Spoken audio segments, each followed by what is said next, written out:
It starts with a simple question and ends in objective reality. Through our journey from there to here, we find one another and ourselves. And as the next 24 hours breaks free from our last, we gaze onward in reflection of the day. Come to your own conclusions. Just stay vigilant. Welcome to the Daily Wrap-Up.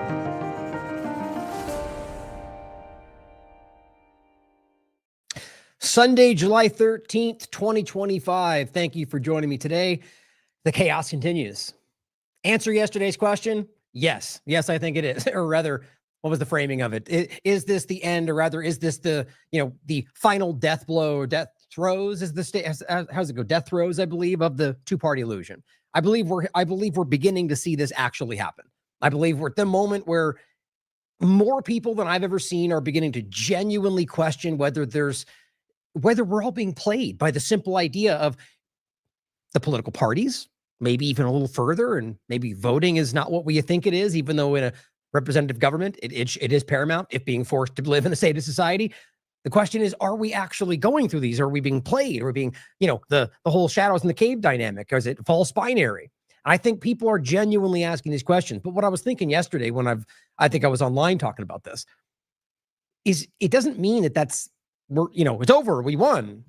And it almost never goes in that direction. The point is that we have these moments of clarity where we can capitalize and we can influence people and we can change for the better. But the power structures, the people that want to take advantage, will always find a way to keep pushing their lies and spin it in their direction. That's my point about the whole yin and yang dynamic, that ultimately this is never-ending battle of good and evil that's always going on. That's what we're here to do, is fight for what we believe is right, fight for what's good. And what I'm seeing, though, is one of these moments that I do think is very rare right now. And it's whether it's because of clumsy actions of the partisan sides, whether it's because our government's being overtaken by outside powers, whatever it is, it's very clear that more people in the partisan field, like the mainstream level, are challenging not like the classic ideas, not the conspiracy theories, but they are challenging the line of their party. That's the thing that I find most interesting, most different, that they are. Trump will say something, the leading GOP or DNC, whatever the side of the partisan game we're talking about, the people on all sides of these things seem to be challenging the core line coming from their party. And I think that's a very profound and positive step. And like I said, people will be pulled back in based on the next event, based on the next election. But I think every moment we go through these, more and more people fall off of this.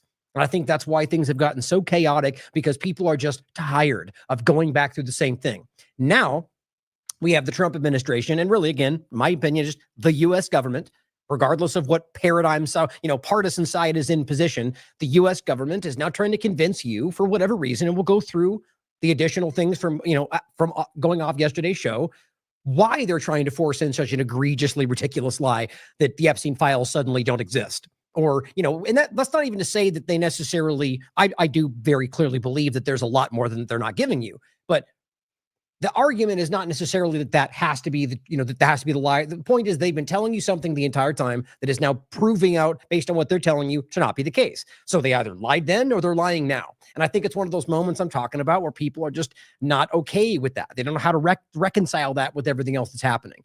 But to come out now and tell you the Epstein files aren't there, or rather that they were now altered by the Democrats to frame them or frame Trump or to hide their guilt. All of these things are certainly possible, but evidence is what matters, right? Not the floating the idea of whatever makes it make sense for you, which is what a lot of people are grappling with. What is the narrative that makes this make sense? Now, that very well could be the true narrative. But unless there's evidence to back that up, we should only be addressing what we can prove, which is that they're lying to us, that something's being covered up, or that they were lying before and now they're being forced to change it again. But it's an important moment. We're going to go over that update, but we're also going to talk about a couple of other stories that are happening. We're going to follow up on what's going on in Gaza, but a really important development coming from the USAID overlap. A former DOGE employee who's now the acting director of the USAID, the thing that supposedly destroyed and disappeared, except it didn't. It continued on, just like we told you. And now this is a perfect example of why and how it's continuing on, just like it was before, using whatever narrative they currently have. Now, in this case, rationalizing, despite all the laws, despite all the different pushback from every agency and every group, circumventing all the legal realities to give $30 million to a Mossad-funded humanitarian foundation that's executing Palestinians every single day on live TV. And the point is USAID, the larger point is genocide, but the idea being that there's just nothing is changing. It's just a different narrative, a different slant. Now, we're also going to talk about a really important overlap with Israel, SpaceX, XAI, and Twitter, Elon, and the overlap of all of that with Epstein and how it's all happening. But to start with an interesting point about SpaceX overlapping with Space Force and building out what Derek's already really was way ahead on the story of the National Reconnaissance Spy Satellite Network. Just, you can't hide is the statement he gave, because we have eyes everywhere, and Elon's using his AI to help build this out. Well, now that overlapping with SpaceX and Space Force is working alongside Israel to launch their own satellites, for good things and positive, not to spy on Americans or to invasively cover. I mean, there's 1,000 reasons why this is concerning to me, not just because of the worries of what we know Israel is doing with every tool that it has, but the fact that it's every moment becoming more immersed, more overlapped with everything that is in the U.S. Let's just put it this way, everything that is the lives of Americans. Because it's not, for me, it's not that I care. Let's put it this way. I don't care about the government. I wish they wouldn't exist. But when another foreign government infiltrates that government, which then directly affects your lives, well, then yes, I very much care about that. So we're going to discuss how all that's continued to play out. And of course, the title today didn't discuss the Epstein point. But as we keep trying to show people, we talk about a hell of a lot on this show that's not included in the title.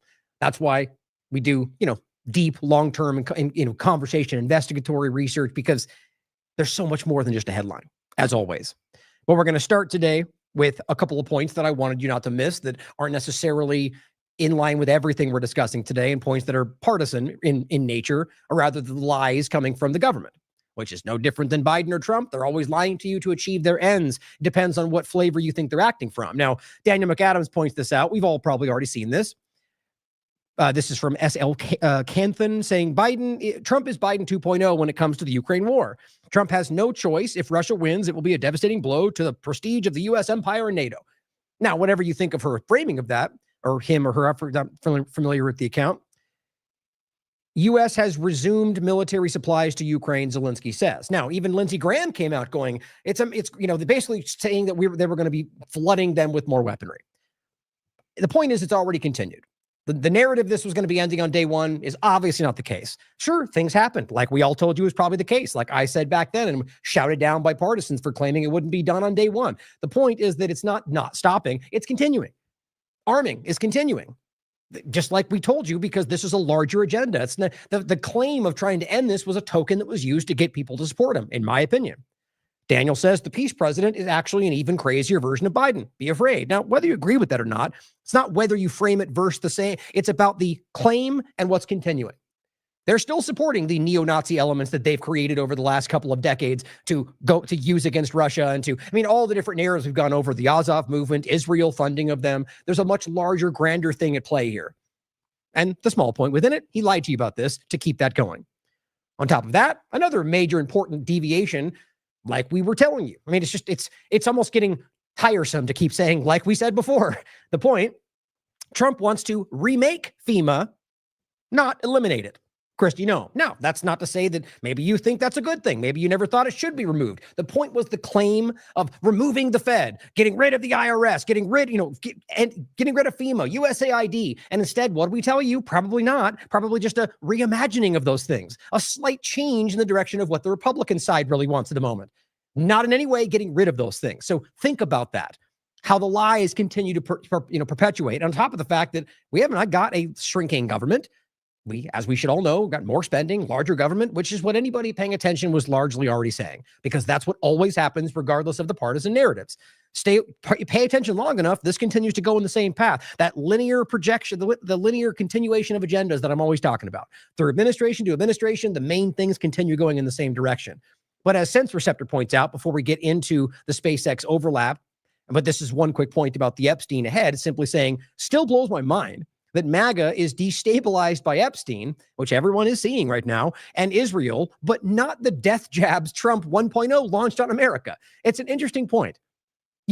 I understand why this is the topic that's really breaking this down for so many reasons. But the idea that not because the COVID-19 discussion is such a gigantic, massive psyop, just goes beyond what I think we even understand right now. But that was a major part of it, but also just the idea that it was something, there's so many moving parts to it that overlap with the military, with biological, like bioweapon stuff, with nanotechnology, and the idea that this can be so very clear that everyone is so, from the Republican side, and rightly so, see this as a problem, and yet Trump can still tell you it's a good thing, can still claim these things are saving lives. And that's not the thing that trips this up. It's a great point. It doesn't make much sense, but he says he maimed and slaughtered his own people en masse, including babies. Even as the late 2024, he lied and said the jab saved hundreds of millions of lives. He's still saying that as far as I can tell right now. But here's the clip, just to remind you that it's more than just the things in front of you right now, as always. Do you think that maybe they were approved too fast? And in hindsight, based on what we know now, why? What is the deal with every video that why I don't understand the audio out of sync in these things. Anyway, not that I need to stop it to tell you that. It's the technocratic world we live in, I guess. I can bring up the video right now on screen share and show you that it's playing perfectly fine from my end. And some of them do, some of them don't. I don't get it. Maybe it's Twitter doing that to the download or however this works.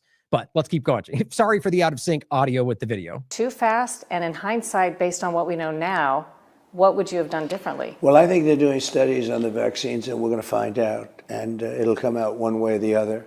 Yeah, those are the things they already pretended they did, and they're telling you, McCary and I forget his name, through the FDA are now telling you that they're safe. They said they're good. They studied them. Look, they're safe and effective. Go back to bed. That is what they've been saying. And that's why they now rolled out yet another COVID shot for children after everyone in this movement said, please don't give us any more. Please take all of them away. They gave you more because they're listening. But I really had a mandate to get vaccines done, and I got them done very quickly in record time. Doesn't that seem familiar? Well, we got a mandate for vaccines? Did he? I don't remember you guys voting on vaccines. Did you guys see what they're doing is saying, I've got a mandate for whatever I decide to do today. You voted because you wanted whatever I decide today? No. The claim is that you voted for things that he promised. Same thing they're doing now. Now, how long until 5 more, we're not even a year in, but get a couple years in, the mandates for whatever they're doing then. Did they even talk about half this stuff? No. But it's very interesting to think about. A mandate for vaccines, you guys might want to start talking about how obviously not the case that is. And now think about when he says a mandate for whatever's happening. Is it a mandate that Kat Turner and Betty Johnson want? Or is it a mandate, or is it the mandate for, I'm saying that all wrong. Is it what all of you want? Or is it what a few of the screaming people at the top actually want? Or is Trump just saying that, or the team or the U.S. government is saying that whenever they need to do whatever they want? I just think it's worth pointing out that nobody actually wanted these things, but he tells you do. The Democrats love it. The Democrats love it, and the Republicans don't. It's very interesting. The vaccines, they love it. I have a friend of mine who said to me, why don't you talk about the vaccine, what you did with the vaccine? He's a Democrat, but I'm sure he voted for me. He said, what you did was the most incredible thing that any president has ever done. Do you really think that was that? It's worth reflecting on the video we just watched the other day where he's going, the countries are calling me saying, please, sir, please make a deal. And then that didn't happen. And it turned out none of them actually even did that. So yeah, people lie, guys, especially people like this, especially politicians. You've saved hundreds of millions of lives all over the world. And this was just recently, very smart guy. He said, I don't understand why you don't talk about it. And I don't talk about it. But if you go to Pfizer, if you go to some of these companies, Yeah, don't forget Pfizer that Bondi used to work for, Pam Bondi. And then once she came on the administration, they dropped the investigation into Pfizer. I just talked about it yesterday. Have charts, Miami Herald. They have all sorts of statistics. And I say, why don't you release those statistics? Let people know. But I don't talk about it. I can say this, the Democrats would love to claim it. The Republicans don't want to claim it. It's just wild. That was not that long ago. This was right before. This is 2024. Does anybody actually agree with that? I mean, what audience is he aiming this at? I just find that to be insane. So starting on that point to recognize what won't they lie about and scream into your face what you're supposed to think about what he does. I mean, that's what's going on with the Epstein file or the Epstein discussion with by the way, we discussed it at the end of yesterday's show. And today that's the major focal point. So yet again, if you watch this show, you're typically ahead of the story. The point is that the Bondi point that he put out on Truth Social, we're going to read it to you in a second. I mean, it's no, but the Republicans don't think that. And that's what's so wild. Not only that, they were telling them something different 30 seconds ago. Now it's that you should give up and forget about this because the Democrats lied about it. There's nobody intelligent that's pretending like this makes sense, unless they're blind followers of Trump. And they'll ignore their intelligence because they support Trump over anything else. Those exist. Now, before we get to the Epstein point, which is very clearly relevant, not just because of the partisan side, but because of all the moving parts around this that go much bigger than one man and even one country. But it's important to see how it connects to all the different aspects of this. Even the Epstein point that connects back to the biological aspect and eugenics and Harvard. There's so many parts to this, guys. This aspect of it relates to, just to show you quickly the article that Derek put out. This is from December 5th, 2024. I recently reached out to him to see if he wanted to do a follow-up on this because he was really ahead of the story. Now, this was public information. He's citing an article, and there's a tweet right here coming from the national, or they put out a YouTube video anyway. It doesn't get as much people put out YouTube videos from the government stuff that get barely any attention these days, which is interesting. But this is from the National Reconnaissance Office. They said, now you can't hide because you're constantly being looked at. That this is an actual, this is what we're looking at. That's the Earth basically. I mean, this is actually the video right here showing you from 2019 and then all the way to 2024 to 23 anyway. Look at that. That is SpaceX satellites. That's insane to me. That's Elon Musk and his company surrounding our planet with satellites. And the point is he's working with the National Reconnaissance Office at that time with Biden's administration, because apparently he was a pedophile deep state government employee. And then he moved over and starts fighting them. And now he breaks away and now he's not, whatever you want to make sense of that. The point is that it's all the government and they're all built in this around you. And now Israel is, I think always is playing a central role in all of this. Here's the new development. So this was back in 2024, the end of 2024, which was already going on. But there's another discussion. This is from June 18th. Space Force is contracting with SpaceX for new secretive Milnet SATCOM network. Now we're going to go into what that is. Before, take one step back to recognize that Israel is immersed in damn near everything in this government.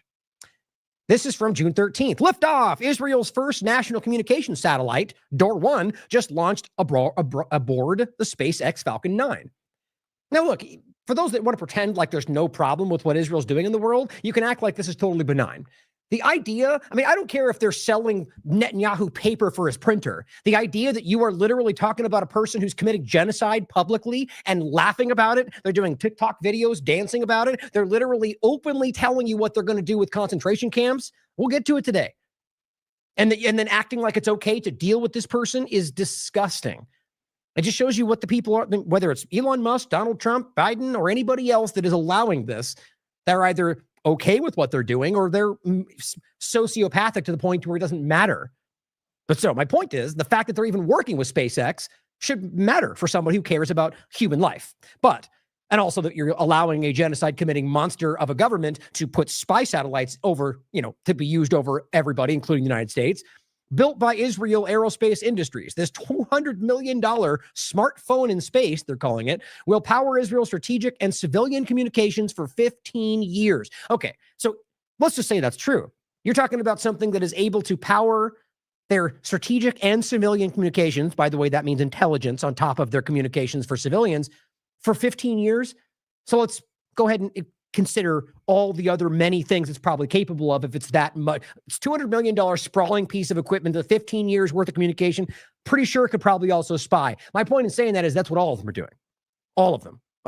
Very much including SpaceX, the United States government. They're spying on you and everything else they can. But now Israel either is stepping into it or already has been, and this is the physical evidence of that. This is why this is important to me. Well, as Max also points out, the next article we're going to get to, but Max points to this. Israel's most advanced communications satellite, which we're just talking about, successfully launched into space. And as Max writes, the Israeli, quote, communications satellite was launched from Cape Canaveral, Florida. Thanks to Elon Musk's provided SpaceX Falcon 9 rocket, Israel will now have more power to spy on the American and global population thanks to U.S. taxpayer support. Why are we even paying for that? How does that make sense to anybody? Why is it that Israel can just piggyback on whatever the U.S. taxpayer is doing? It's a good question. Let's see, everyone's calling this out right now. So the point is the overlap with SpaceX, then Israel being a part of this spy satellite network that they're launching above you. Now, this is where it gets especially more concerning. So if we know that SpaceX is a part of that massive thing, and they're now working with Israel to do somewhat the same dynamic, and also we know that Israel, in my opinion, at the very least, is completely in control, if not outright, dictating the result of our policy in this country. That means they can benefit from all the same things. I think I actually, shoot, I knew I was going to grab that. Oh, shoot, what was that? I'm not going to be able to find it now. Now, I just talked about this yesterday. The idea that Israel is now in a joint agreement with the United States government in all things AI. Actually, I probably just can do that. If you don't remember, this is how you can do an advanced search on here. Let's see. See if it pops up.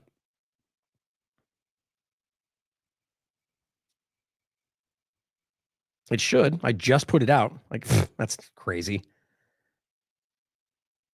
Oh, well. Well, okay. So the point was, let me just do this.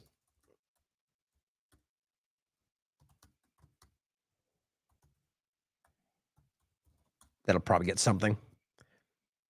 Yeah, so here's what we're talking about.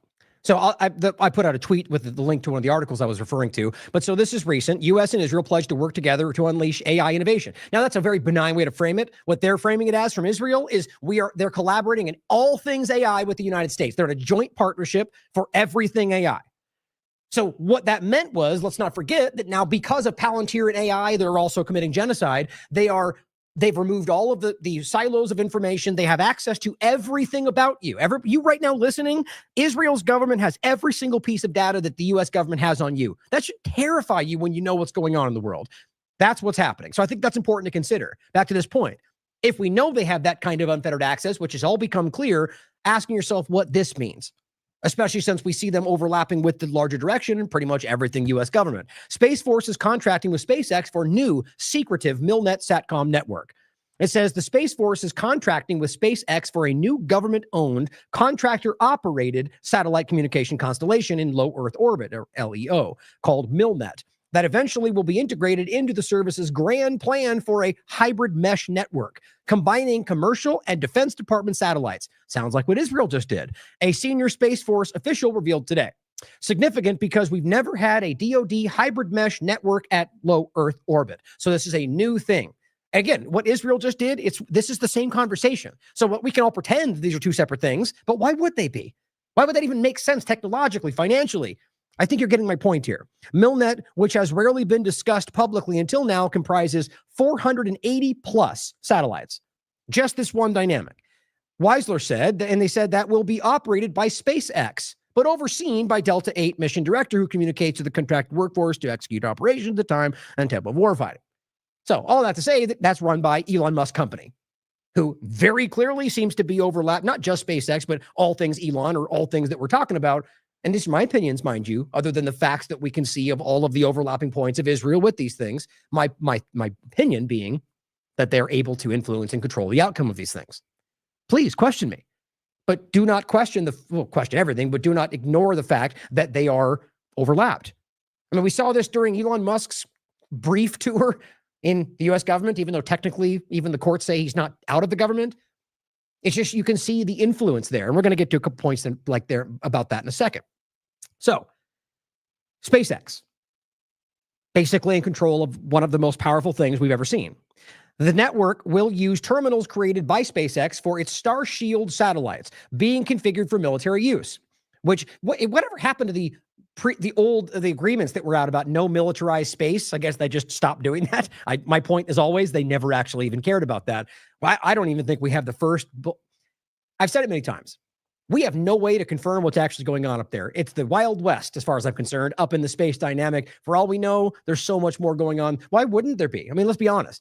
Why would they feel they need to tell you if they're building new things on Mars and the moon and whatever, or maybe you have a different opinion about all of that. I just think it's interesting to think how little we know about what they do in any context and how obvious it is that benefits them to do something like that, especially when they think they're doing it against other countries, battling to see who can get the first base somewhere else. It's interesting.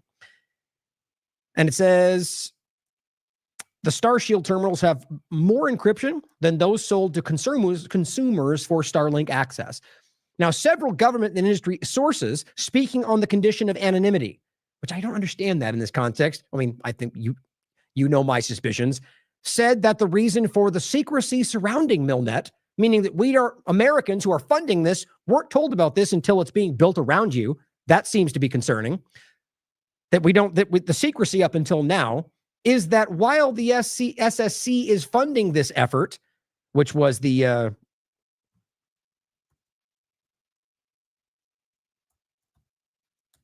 make sure I don't get the right name here, the Space Force, Space System Command. So it's Space Force, which, by the way, just still sounds funny to me. I can't stop picturing the HBO joke they made about this, the Space Force. It just sounds like a joke. But even though it is Air Force and, it seems like it makes sense, but it just sounds like a joke. Where was it? So the point was that while Space Force is funding the effort, the actual contract is being managed by the National Reconnaissance Office. So this goes right back to what Derek was really covering about. This is what it was all really about. And again, this was publicly released, but it's interesting that so few were actually talking about this until now it's being overlapped with Israel and Elon Musk and SpaceX. And, now it's, I think, maybe there could have been more pushback, I guess, if it was covered earlier. And it says, and under it, managed by the NRO under its never publicly acknowledged contract with SpaceX. Yeah, why wouldn't they acknowledge that? Even though he speaks about it in that very video we just showed you. And it's for their spy satellite agencies. The low Earth orbit constellation of intelligence, surveillance, and reconnaissance satellites. This is what Israel and SpaceX and everybody else is doing. That should be concerning for us.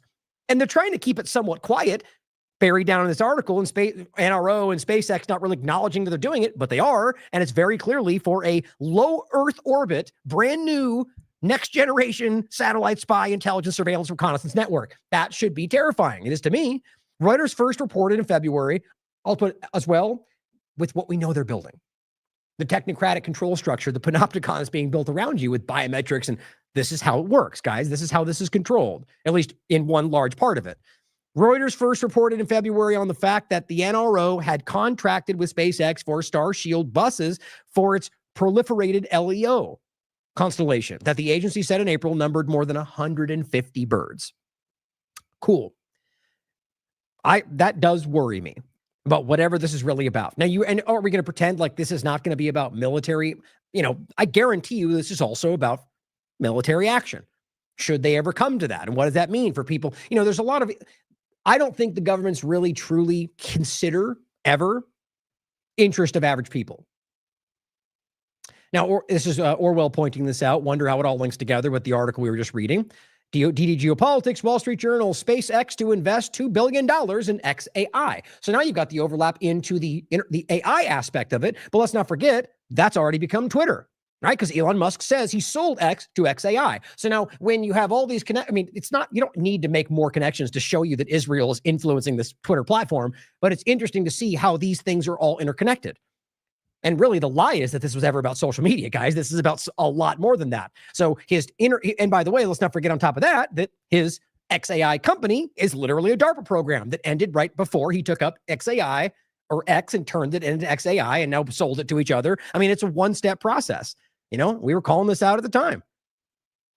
Quiet transition from DARPA's XAI to Elon's XAI. And let's not forget as well that BlackRock invested in XAI right before that happened, which weirdly Republicans don't seem to care about.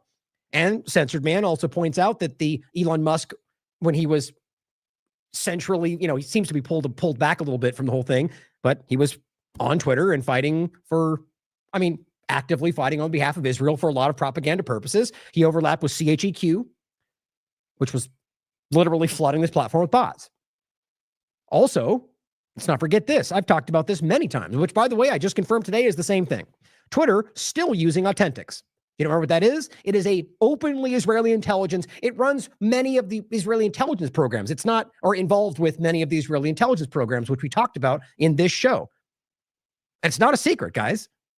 And if you go right now, as I just did today, to go through this, many different processes of Twitter, it still says you have to check to verify your identity. And it says, I consent to Twitter X, you and Authentics. Why is Authentics even involved in this? Using images of my ID and selfie, including extracted biometric data that they may store. They claim for 30 days, but we know how that actually works. For all we know, they keep for 30 days and they dump it into another server and they pretend like that counts. Now they still have it somewhere else. I mean, that's as dumb as this ends up getting. But this is happening right now on this platform. So you have an Israeli intelligence an entity that is stealing your biometric data under some claim they need to verify you, which they don't need that to verify your identity right now. You've got the overlap of all these different connections from CHEQ, but then back to SpaceX and XAI and all these different connected points to the larger kind of building apparatus around you. My concern is, one, that that's even happening, but two, that Israel seems to be infected through the entire thing. That does worry me. Oh, there's that, just the article in case you want to see that as well. SpaceX to invest $2 billion in XAI. Must be nice to just kind of funnel your money around between these different companies that you own.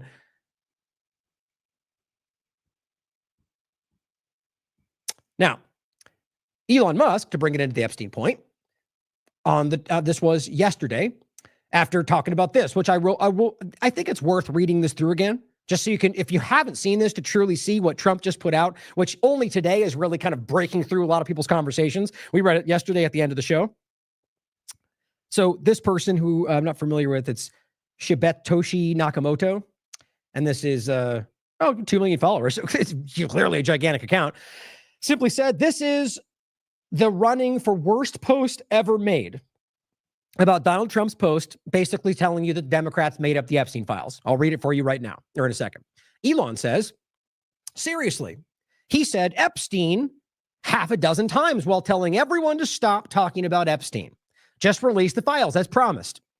That's not making people happy. Who knows if, I still can't tell whether this is a genuine break. Maybe this is all organized. Maybe they do hate each other, but it's a fake break. But you got to question these things genuinely.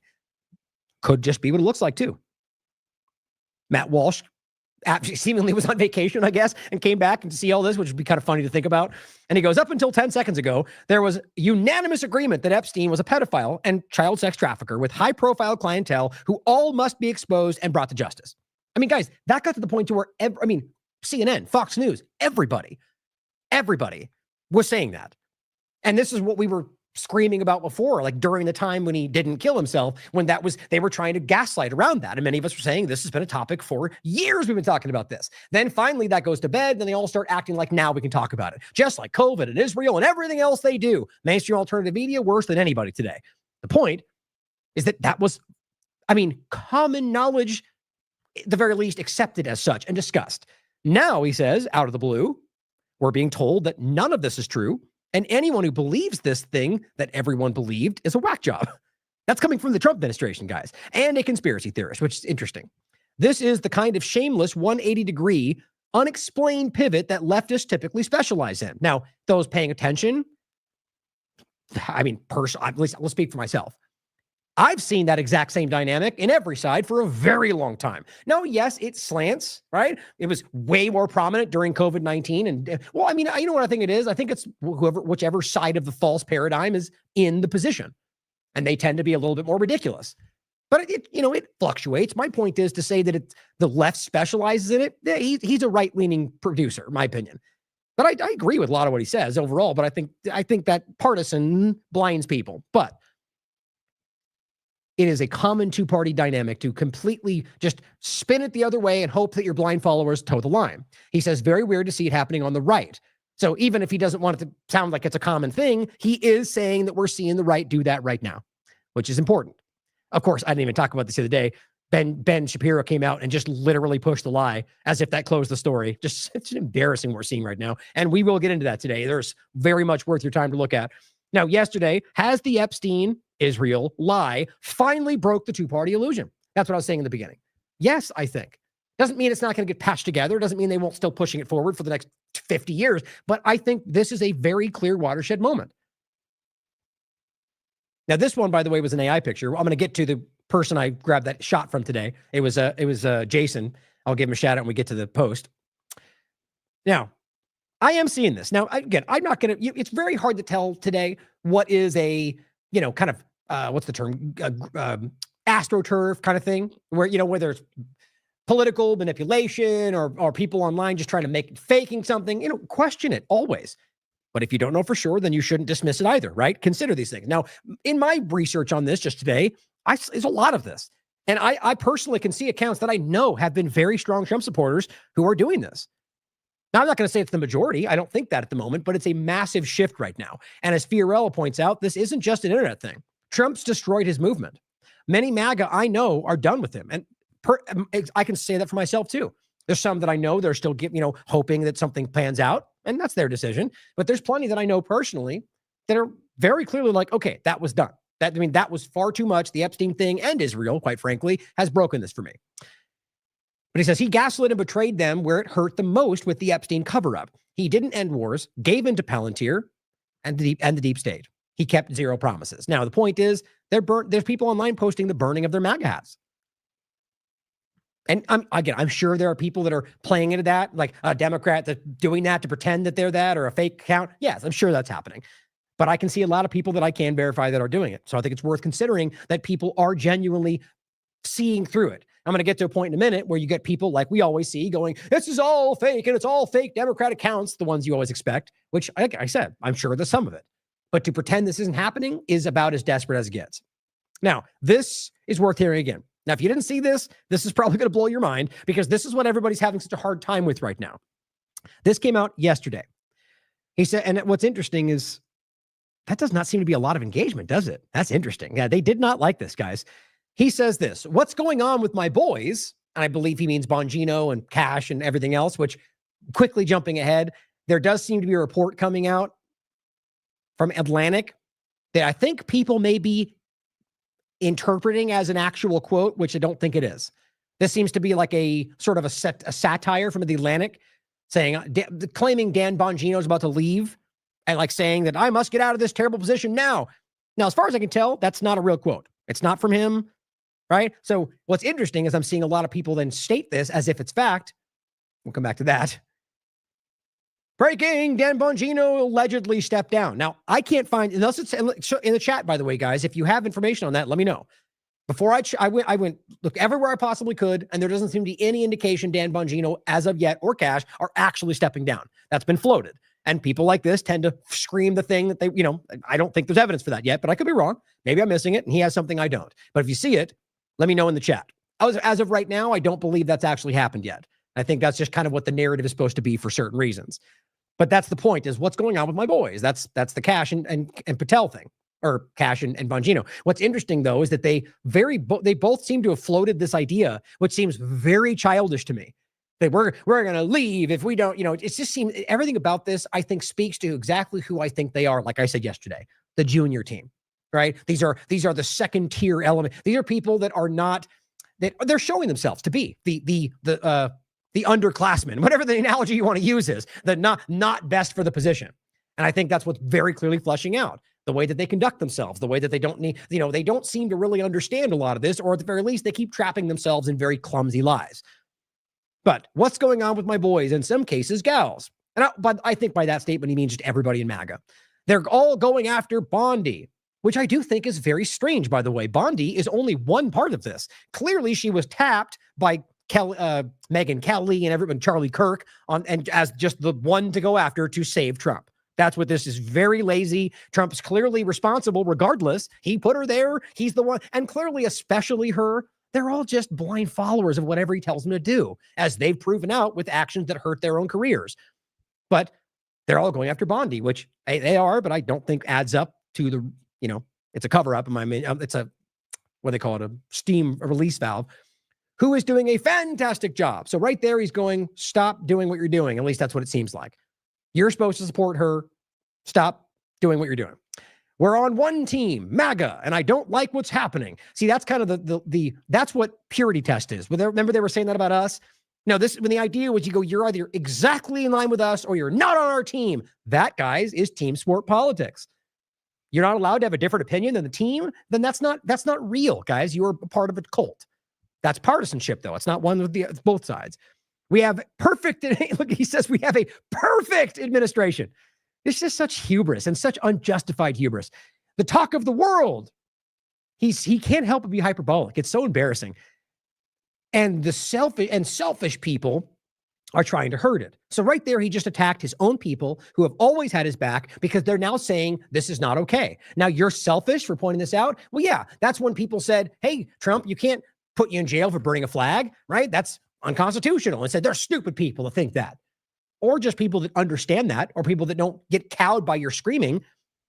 That's crazy to me. Obviously, they're right in what they're pointing out. And this is all over a guy who never dies, Jeffrey Epstein. He says for years, it's Epstein over and over again. Like, as if we all don't know, you've been presenting this as something you would solve the moment you got in, like everything else that you're lying about. It says, why are we giving publicity to files written by Obama, Hillary, Comey, Brennan, and the losers and criminals of the Biden administration? Okay, this is what kills me.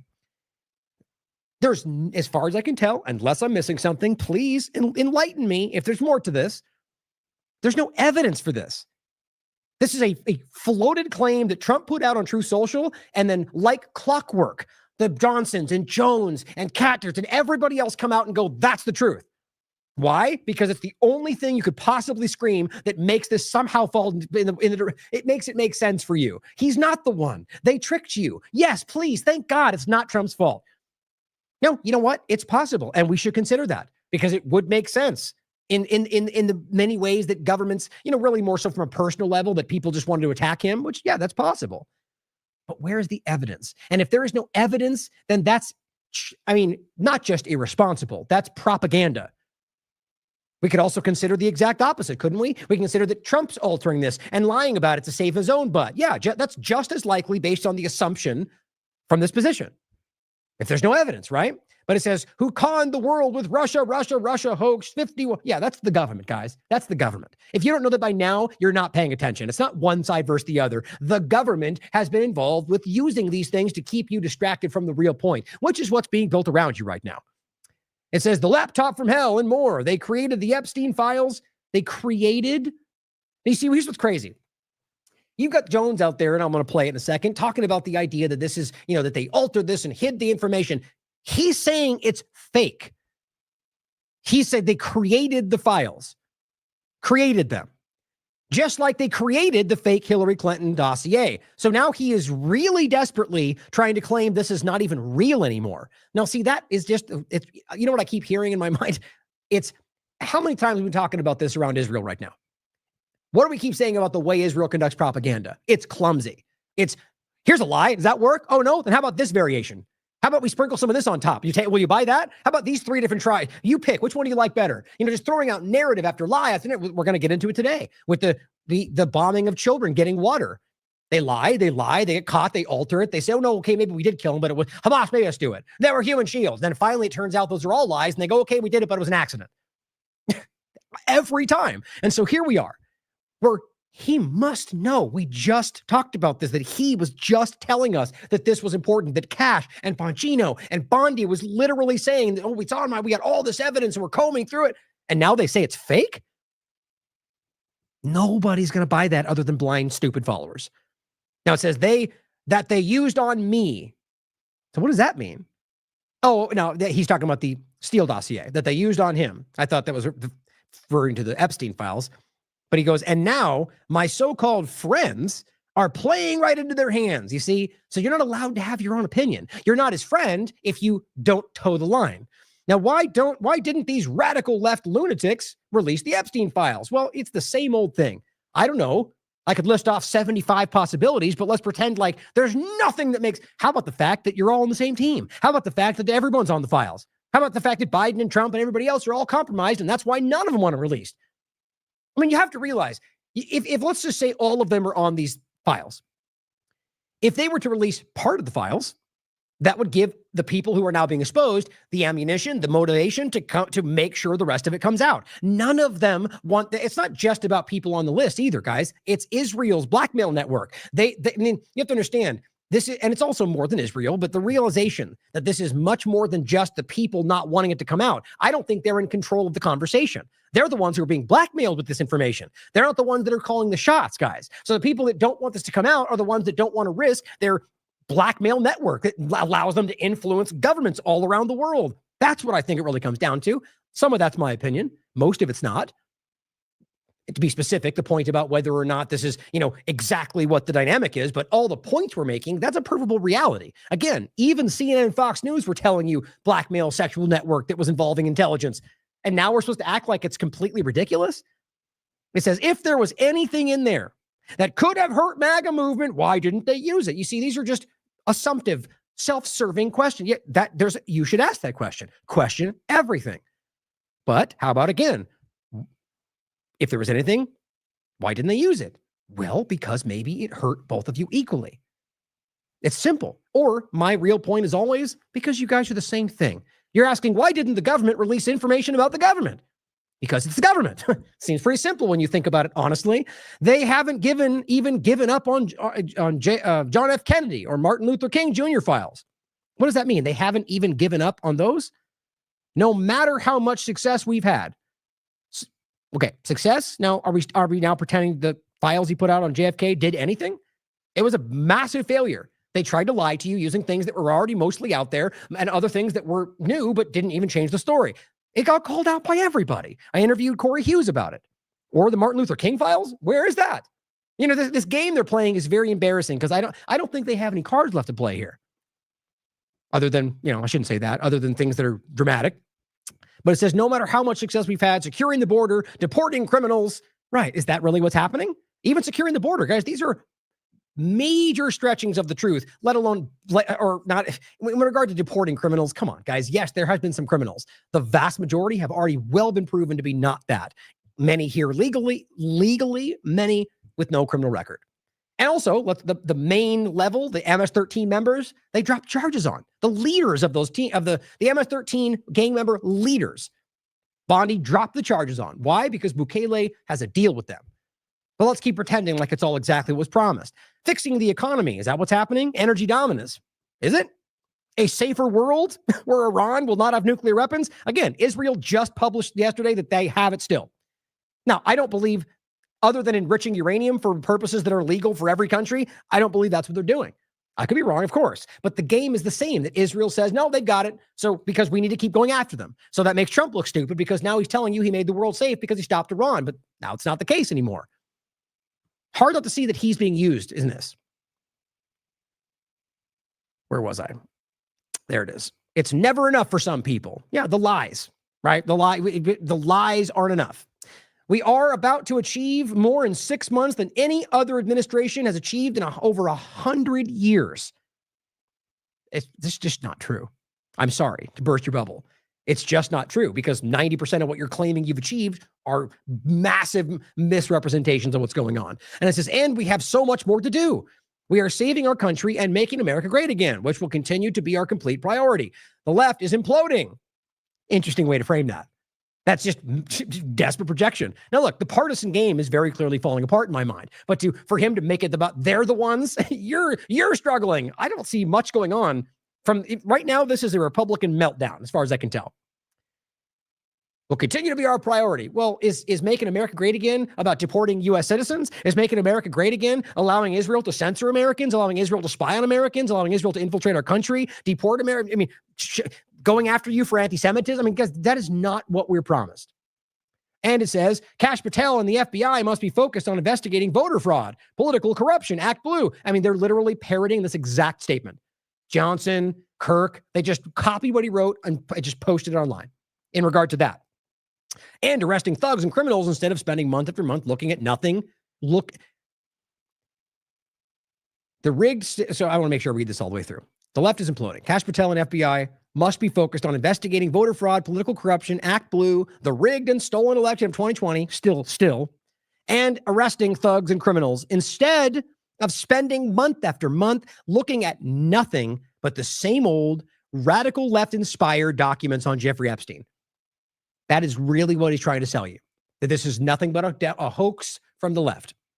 He says, let Pam Bondi do her job. She's great. The 2020 election was rigged and stolen. It's all over the place right now. Now, look, I'll be one of the first to tell you that they cheat every time. Both sides do. And yes, they should be held accountable for that. The idea that they're still pointing back to that like anything can now change is wild. And that they're just, all of them. Look over there, Democrats. Look over there, woke stuff. Look over there, election stuff. Just trying to go anywhere else but what this all is burning down in front of them. It's that meme, burning in the house. And he goes, and they tried to do the same thing in 2024. But not though, apparently, since you're in power. That's what she is looking into as AG and much more. 1 year ago, our country was dead. Now it's the hottest country anywhere in the world. Doesn't that just embarrass you? What a stupid thing to say, the hottest country. What is this? Was it like a GQ cover magazine? I mean, the game is the lowest common denominator. The stupidest person in the room is going to go, I want the hottest country. Let's keep it that way, he says, and not waste time and energy on Jeffrey Epstein, somebody that nobody cares about. Well, Trump, your base disagrees. And that is a very problematic thing to do right now. So, even Disclosed TV came out and said, Trump says Obama, Clinton, Biden, FBI's Comey, and CIA's Brennan created the Epstein files, calling it a fake hoax. Just to make sure we put the fine point on it. So, Prem Thacker really does a good job framing this in the ridiculous nature that it is. This is just insane to me. So he's making a joke of this right now, right? So he goes, we're releasing the Epstein files day one. This is what they promised, right? But then it goes, well, there are no files. But then they go, oh, but wait, here's proof, video proof that nothing happened. Oh, but yeah, there is edited. So sorry. Oh, there are no Epstein files at all. It's all fake. There are Epstein files, but the Democrats made them though. So let's take that back a second, right? So they're none, but now they exist, but the Democrats made it up. That is one of the most clumsy, and that's what I keep saying about the Israel point. You just told us that doesn't exist. Now it's that it's a fake thing the Democrats made. Now, how do you not see that as Trump desperately trying to cover whichever way this comes out? Now that's not, I can't prove that's the reason, but that seems very likely to me with what we're looking at. And it says, why do you care so much about this Epstein guy? What are files? That's where we are right now. After everything that was said, it just is cartoonish. And 5 times August, who is has been a Trump supporter up until, I think, over many of the recent choices from COVID stuff and so on, is now starting to call it out. But he says, I think America has finally reached peak gaslighting fatigue with the Epstein situation. It's a good way to put that. Maybe after all the strategic division over the years, this is the point that people finally start coming back together. He says, I know I'd be willing to extend an olive branch to others if it meant uniting to get the truth out on this. Exactly. Oh, and then this was let me include this for you. It'll be at the bottom of the AI thing I looked up earlier. Israel, all things AI in this country, and everything else for that matter, while they're committing a genocide using that AI. Now, here is, this is just a whole nother level for me right now. I don't understand this. Something that somebody close to me keeps saying about Trump and the same overlap is, it just doesn't make sense, which I agree with. Why would they be committing career suicide? Like from the political perspective, Trump and all of them, why would they do this? I don't have an answer for that. I mean, I could theorize like we're doing, but I don't know for sure. But that's a secondary point. We need to first acknowledge that it is happening, right? Whatever it is, whether they're being blackmailed or forced or they're just dishonest, acknowledge that it's happening. But secondarily, with the media aspect, it's the same point. It is actually wild to me that it seems people are more interested in towing a certain line, whether it's because they're blackmailed or they're forced or they're paid or whatever it is. I don't know. But shockingly to their detriment. Here, Jones came out on the 12:05 today and says, Trump is correct that the Democrat deep state, which I just pause for laughter, the idea that it's part of the government, it's only half the government because the deep state, that's not what deep state means, guys. We can't be this simple. But it goes, has been in control of the Epstein file list. Oh, you know that now, huh? Because Trump said it on Truth Social and 13 minutes later, you somehow know that's true because Trump said. That's not journalism, guys. that is narrative control. And it goes, this is a huge fact that no one but 47 has pointed out. Now, look, guys, of course. Are we going to pretend that it's impossible for the last administration to manipulate that? But let's also realize that this has been there for a lot longer than just that last administration. Trump was there before that. Why didn't they release it then? They're just acting like we're, have the attention span of a housefly. Like we can't think past 30 seconds before what just happened. Clearly, these things don't line up. But the idea is that, or let's just even say it was only from Biden's administration forward. Like I said before, clearly, I think they're all implicated in this, or they're all a part of it. They're all one thing.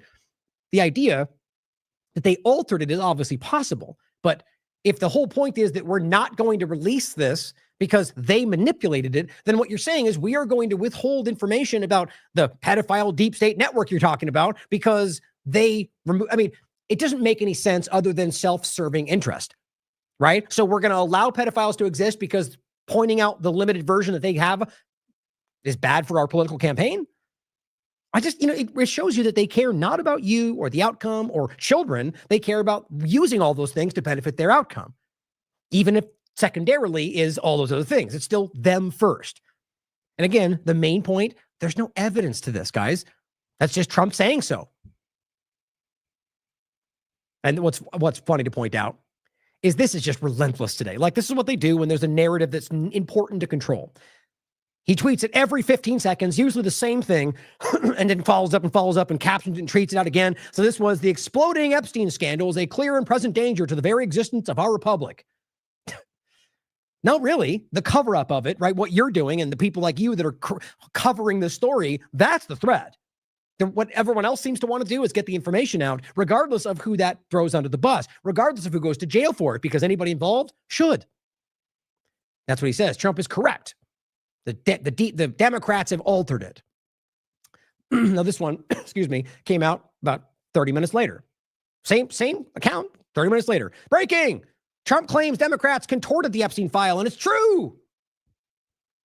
What? Okay. So what changed? Why would you tweet it again? You just tweeted that he said is true. Nothing else has happened since then. So you move to another place in your house and make another video and go, do we know it? Okay, why? Didn't you already put it out? Couldn't you just pin that? Because it's about relentless, nonstop, in your face. Trust. Trump's the one he knows. And this person just tagged me and said, I can't wait for you to call this out. So let's listen to this. This is the one this one is from 12:44 today. Here's what he has to say. Let you hear it. I would give Trump an F in the last month on his handling of the Epstein case. Everything they've done has created a giant Streisand effect. Okay. Streisand effect. Implying that, like, let me ask you something. Why wouldn't you want people to hear this and then look further into the Epstein files? Isn't that, like, I don't either use that wrong, or he's implying that it's bad that you want to look further into this information. Now, the whole point is what they're trying to do is argue that it's because it's all false, right? The Democrats are faking this, so don't look into it. That's, can you look back at things they were saying from days ago, and this is embarrassing. That said, though, he made a point in a Truth Social post yesterday that the Epstein file has been controlled by the Democrats. And before that, Trump. And before that, and on, right? So wasn't controlled forever by the Democrats. He had control of these things back in his first administration. Why didn't he release it then? I guess we'll pretend that's not the case then. Only what they want to be known is going to be in the file, just like Russiagate and all the other hoaxes. But that's just a statement Trump made with nothing to back it up on Truth Social. So why are you reporting this like it's fact over and over and over all day long? I had always pointed out that they could delete anything they didn't want to be seen, but what about adding things that they wanted to be seen? Okay, so now nothing means anything. Nothing means everything. Everything means nothing. So we can't, no matter what goes on forever, people like this are going to say, well, he's on there because the Democrats added it, and we know it's a fake psyop. Yeah, it certainly could be. But because you're already watering this down with nothing to back it up, you're creating a situation that will never resolve with nothing but insinuation. And that's how this actually works. Now, if he was coming out with evidence and saying, look, this evidence shows us that somebody was manipulating this, well, that would be a whole different ballgame, guys. Trump says that. I can't back it up as a so-called journalist, and I'm going to parrot this all day long as if that makes sense. Well, you can consider that. But see, as he said in every post, that's true. He confirms it. I'd love to see the evidence, Jones. I'd love to see anything backing this up. Now, that's not to say that there's not. My point is in this, not eventually somewhere down the line that we haven't seen yet. My point is right now, in this moment.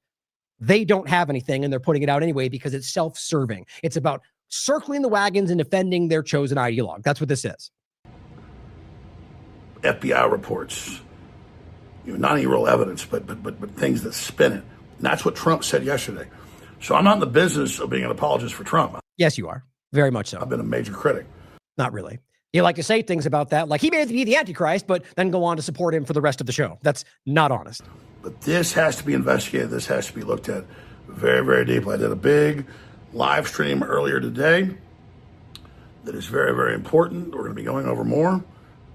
And I want to respond to how Trump has fumbled this, but also want to respond to how I think he should handle it, all coming up here today. But this is a big deal. As Bannon said, we could lose 40 seats in the House. Oh, that's what matters. Political control. Not that children are suffering or the pedophiles are walking around or that Epstein's not being, the information's not being shown or the people that are buying from it. No, just that'll hurt us. Shoot, team sport politics, damn it. That seems ridiculous to me. Are you really talking about whether you're going to lose political influence around a conversation of covering up a pedophile network that you've all told us is the most important thing in the world and are now acting like it's a fake because it suddenly doesn't work for you anymore? This is a cartoon. With this fiasco, this continues because unlike the Democrats, we have morals and we don't become complicit in cover-ups. But did you hear what she said? I mean, what a cartoon. You're literally, as you are gaslighting people into ignoring something that is there, you're just projecting. It's like Trump just said, we're the best and they're melting down over there. I don't see anybody else melting down. I see you guys melting down. So this game of projection is desperation, guys. That's what this is. You're in the middle of a cover-up, in my opinion, and this is what you're saying. Big deal, as Bannon said, we could lose 40 seats in the House with this fiasco. This continues because unlike the Democrats, we have morals and we don't become complicit in cover-ups. But so, the Democrats, it's literally every Democrat anywhere in the world has no morals? Why do you take things like this seriously? Is there not anybody that believes in Democrat values that also just doesn't want to be a horrible person? Like the idea that every single person on that side, the argument is half the country, but it's much less than that when we realize that less than half this country still believes in the two-party illusion. But hypothetically speaking, that half the country are just all villains because they're not on your team. This is childish division based on the lowest common denominator. They want you guys to fight each other. I don't know why this is not the most obvious thing in the world. And realize all of this is based on something that Trump simply stated with nothing to back it up. Is there a cover-up? What's happening? We're going to figure it all out together as we wargame every single angle of it. And buy my pills and tune in every day. It's like, we'll sit here and tear through this and keep screaming at you the false narrative, nothing to back it up. But meanwhile, show you 75 commercials about things you can buy that actually hurt your body. Be sure to follow me on the next Real Alex Jones. Be sure to watch the live stream I just did because it's so incredibly important. Okay. So yes, I have a low opinion of the person. Consider it for yourself. Okay. I said, now to the part you clearly see as secondary, if not a hindrance. The small matter of any evidence that backs up the claim. Not insinuation, not assumption, but evidence any of this has actually happened. I'm in no way saying it's not possible. Obviously, it's even likely, but evidence matters. Since that does not exist, there are self-serving claims for team sport politics. Here is the next one. Same thing. This was about 30 minutes later. Post it again. And then underneath this, post the same one down here. This is just relentless. And it's all the same thing. There's no new information. It says the exploding Epstein scandal is a clear and present danger. That's the same one before. All he did was post it again with a new cover up here. Massive news just dropped. I mean, guys, just that point alone, right? The idea that you just posted this. You just posted this. I'm trying to open the other one. The one right before that, right? And then you post it again with no new information and say massive news just dropped. What's new? You already covered this. This is why they write breaking in all capitals with 17 red lights when it's something that's already been reported 3 days ago, because they want you to think this is something new. Same thing here. This is even further. This is about 30 minutes after that. President Trump now claims Epstein list is real, but the Democrats doctored it. How do you go from it's not there, it doesn't exist, to now it is real, but now they faked it? A child can see through that. This is the mother of all scandals. And he's buying it hook, line, and sinker, or at the very least selling you on it. William H. Bonney says, what a BS excuse. The Democrats doctored my ASS. And Jones says, it's a real possibility. They have been caught many times. Thank you for being honest at least once about the fact that you're selling people on an absolutely unverifiable, no evidence-free allegation from somebody who clearly has an interest in pushing that narrative, maybe because he's on those lists, and you push it all day long. As the one we just showed you says, and it's true. But here you are going, it could be possible. Yeah, obviously it could be possible. But journalists wait for evidence to scream things like this all day long, 75 times, and retweet it 6 more times after that. Come on, guys. I simply said, I do not believe that most Americans are this naive or this stupid. I really don't. And this person says, you have to be incredibly naive to think that Biden administration and the deep state bad actors just let Epstein incriminating information sit there untouched. They obviously removed and destroyed it. You got to love that kind of false certainty. The same is true with the JFK files. It's gone, hidden, destroyed, removed. The information was released that was pretty meager. Well, I said, well, that's called assumption. I prefer facts and evidence. And if one can't consider by now that they are all possibly compromised, all on the list, all on the same team, then I don't think one wants to see it. He said it's true for the JFK classified files. They released what they had, and we already know there's a lot now. I don't understand how people can act like they know things that are being stated by politicians. I said, how do you know they released what they had? Right? That's what they claimed. Sure, I can agree with that, but people can lie, right? Even if that's true. It also in no way proves anything about the current situation, right? They did it then does not mean we know they did it now. That's just assumption. I said it suggests, but does not prove. Facts and evidence. Facts and evidence. And he says, you obviously haven't been following you obviously haven't been following it and the details. And frankly, I don't have the time to educate you. Okay. I guess he doesn't know, the idea that of all people in this conversation, I'm not saying I know everything about everything, but we are going through this every single day, nonstop, more than most people in the conversation. So I think it's funny that the response after simply pointing out, not countering information, just going, well, that's assumption, right? We don't know that for sure. You're too stupid. You don't get it. Maybe you should look in the mirror. Megyn Kelly, at least giving you the other possible here, says there are really only two options. There's no huge undisclosed there on Epstein. I hate when they do that. Bondi misled it on it until she didn't. And Trump is quick to forgive a loyal soldier for being desperate to get on TV. Oh, so now it's just Bondi just wanted to get attention. Are we really pretending like she didn't just do what she was told? Come on, guys. That's insane. It's of all the people, it is shockingly clear that's what she's there for. But then she goes, number two, there is a scandal that's being covered up and it's at his direction. Well, hey, at least she put that out there. I mean, that 90% of people on the partisan side aren't even giving you that positive. That's not true. Yes, obviously, part of it is possible that he is behind all of it. But this account that's doing a good job right now says you're pretending Trump never promised to release the Epstein files and that Cash and Dan never pushed the conspiracy around Epstein. Well, you can call it conspiracy if you want. Stop being a dishonest PRICK. You're all in on it. I just think it's interesting that a lot of people are pushing back on the idea here. And that you can't, there's everything they've been doing over the last 6 months proves that, let's put it this way. What they're telling you now is contradicted by everything they've been saying up until now. So they either lied then or they're lying now, which I do think is an important way to frame that. Now, even John Rich follows up to Megyn Kelly and says, if there's no there, why is Ghislaine in prison for 20 years? The point that anybody honest is making here, because you realize, again, this is the point about the actual charge. If you're being charged with trafficking, that who did they traffic to? It's not that it's not a crime in and of its own right to maybe, move people whatever the other crime would be before you actually transact. There's crimes around all of it, right? You're doing things that are illegal. The point is that they charge them with something that requires there to be somebody purchasing on the other side. And yet we don't get anything. So it takes a special kind of willful ignorance to not see that. So even John Rich, who seems to be in many cases blindly supporting Trump, is even willing to call that out.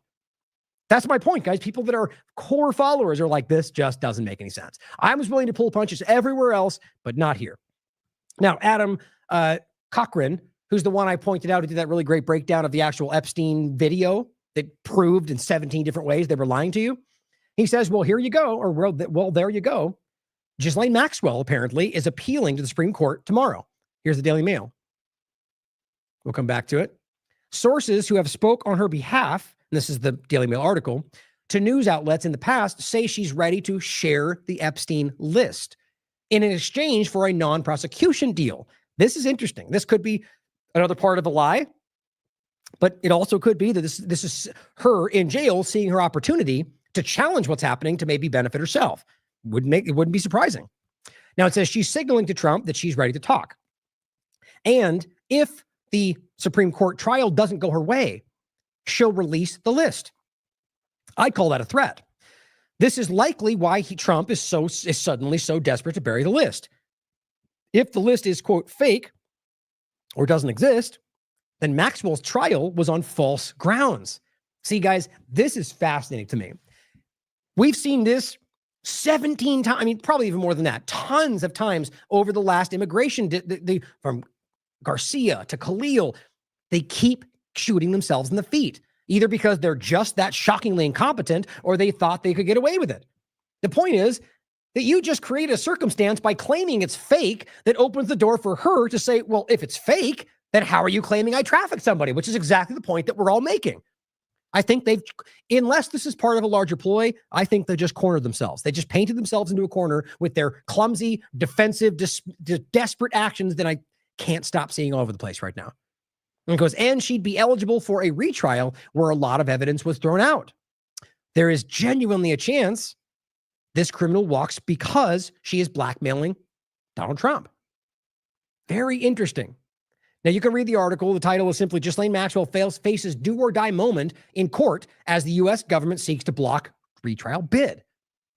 Now, clearly, you could argue they want to block the retrial because they think she's a criminal. But just like we saw with them blocking the other discussion, maybe because like with Bukele and MS-13, they don't want this to go back to trial because now she has a tool. She has a card to play, which is Trump just publicly stated the list is fake.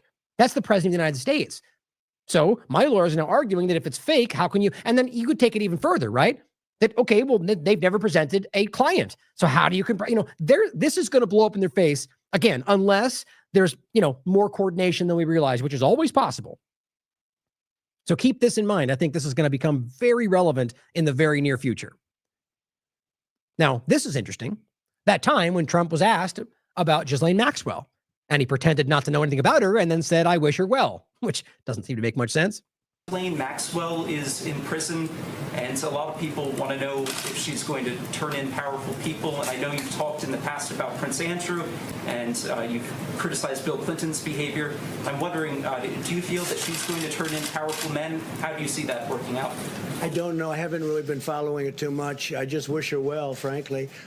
I've met her numerous times over the years, especially since I lived in Palm Beach, and I guess they lived in Palm Beach. But I wish her well.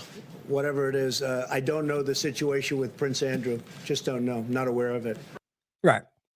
So obviously, I mean, the point is, if you can look at the background, it's very clear that Trump has been around, involved, aware of all of this, as has come out in other conversations. So many times it comes up. Remember the point even before this where he was like, who Epstein, like acted like he didn't even know these people. It's clear that somebody doesn't want, I mean, you could argue, to be objective, that he's well aware of how dangerous that conversation is and doesn't even want to be associated with it, right? That's possible. Even if it's a white lie by acting like you don't know, that's possible. But when you stand back and look at all the other information, aside from the points that I often hear about how Trump got, kicked him out of Mar-a-Lago, which is a fair point to consider, right? The point is not to be made that we can, other than the obvious association overlaps of plenty of, or just the fact that I think, and you can prove that all these people, all the presidents are very clear war criminals that shouldn't be given the benefit of the doubt. In the Epstein point, it's possible that he didn't do what they claim, but is still implicated in the larger, in the different blackmail network discussion, in the different overlaps with Israel, like many different other moving parts, or the fact that right now Israel is basically controlling his administration. I think this might be the larger point.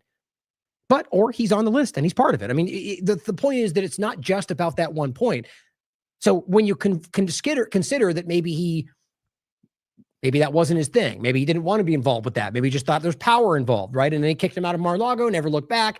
But yet today he is still overlapped with all these same people, still working with the genocidal government, right? So it doesn't have to be the one thing. So the reason I'm saying that is because we can see right now that they are covering this up in a lot of obvious ways. So maybe he's not involved in that part of it, but clearly involved in the larger agenda, which really is what matters to me.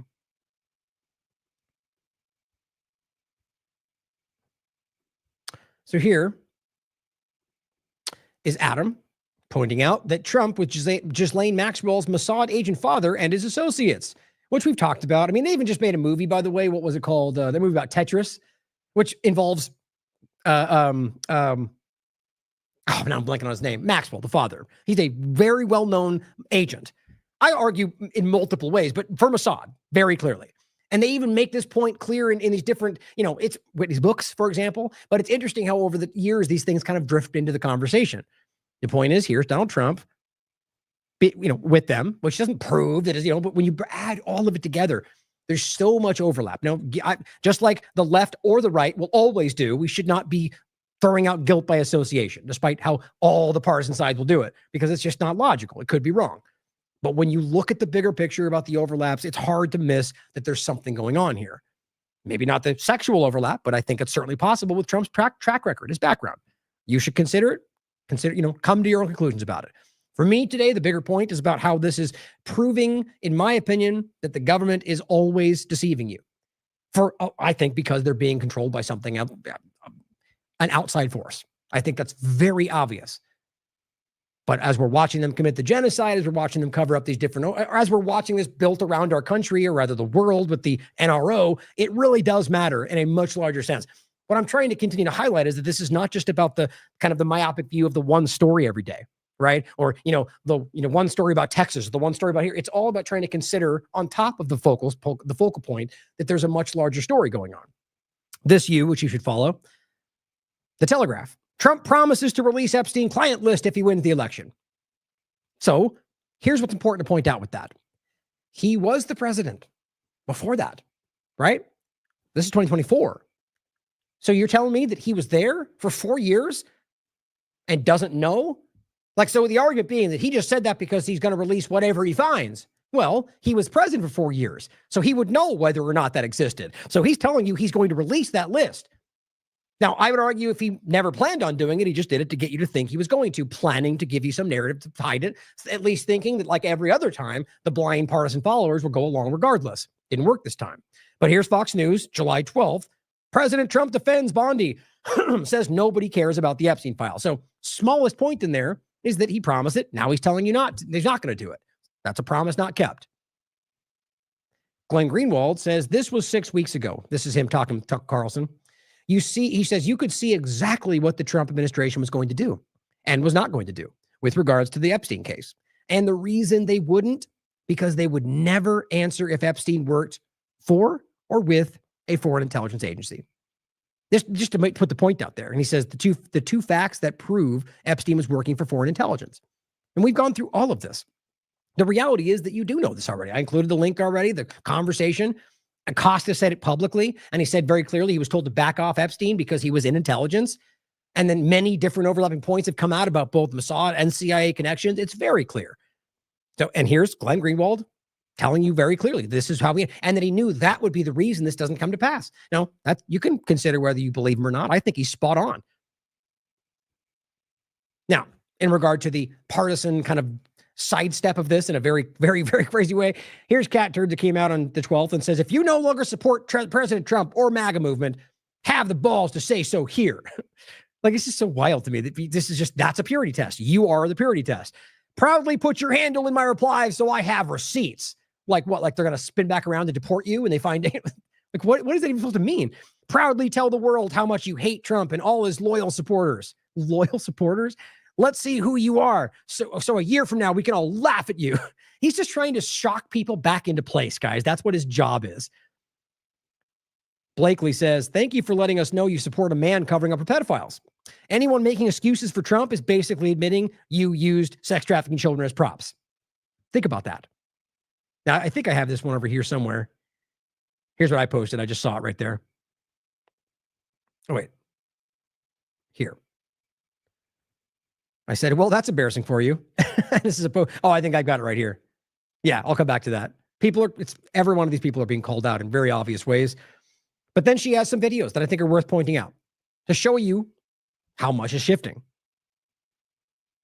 I want to talk to you about the Epstein case. I have worked on this for years, trying to get those records of who flew on Epstein's plane and who helped him build this international human trafficking, sex trafficking ring. Now, earlier, I urged then Chairman Durbin to subpoena those records, and I ended up being blocked by Senator Durbin and Christopher Wray. They stonewalled on this, and I know that breaking up these trafficking rings is important to President Trump. So will you work with me on this issue so we know who worked with Jeffrey Epstein in building these sex trafficking rings? Absolutely, Senator. Child sex trafficking has no place in the United States of America, and I will do everything, if confirmed as FBI director, to make sure the American public knows the full weight of what happened in the past. Okay, so Trump cares about it. Well, now he doesn't. Okay, at least not in this context. And then the point you're making here is that from, Blackburn and then to Kash Patel, both of you are stating as absolute fact that this is a sexual blackmail network and that there's more information. Now Trump's now telling you it's all fake? Epstein doesn't even matter, that nobody cares about it? Nobody is going to buy that. Here is Kash Patel with Benny Johnson, doing their little partisan tap dance, trying to get you to think what they want you to think. Why is the FBI protecting the greatest pederast, the largest scale pederast in human history? Simple, because of who's on that list. Put on your big boy. Right there. So now they want you to think that it's fake because Trump said so. Here they are saying that the biggest thing in history, a pedophile in history. Why are they covering it up? You just can't look at this and now look at what they're saying and take them seriously, guys. Boy pants and let us know who the pedophiles are. We have the largest scale pederast in human history. Simple, because of who's on that list. Put on your big boy pants and let us know who the pedophiles are. We have an election coming up, and we need to adjudicate this matter at the polls. God knows the FBI and DOJ aren't going to do anything. That Jeffrey Epstein story is a big deal. Please do not let that story go. Keep your eye on this. Catherine Rumler, we need to keep the heat on this case, folks. Wow. There are a lot of people who are knee deep in the Washington swamp who are not telling you the truth. You said Jeffrey Epstein committed suicide. Now, just to be clear, obviously they could have just been saying whatever they thought you wanted to hear. Like, don't let that pass, guys. That's very possible too. I mean, I think if you follow this channel and Whitney and Derek, you already know that there's more to this story. The facts show that. My point is, it's just as likely, though, that they didn't know any of that and they were just screaming whatever they thought you wanted to hear so they can get in power. There's always more angles to this. But also think that maybe they were saying that because they thought it, and then they got into power and they got the JFK talk, right? Or maybe something else, or maybe it's Kash Patel's Mossad girlfriend, or, we'll get to that again in a second, or whatever we're talking about. Like something shifted, or they were lying. The point is, the facts that you already know show you there's something else going on here. And that's why most Republicans are just not buying any of this.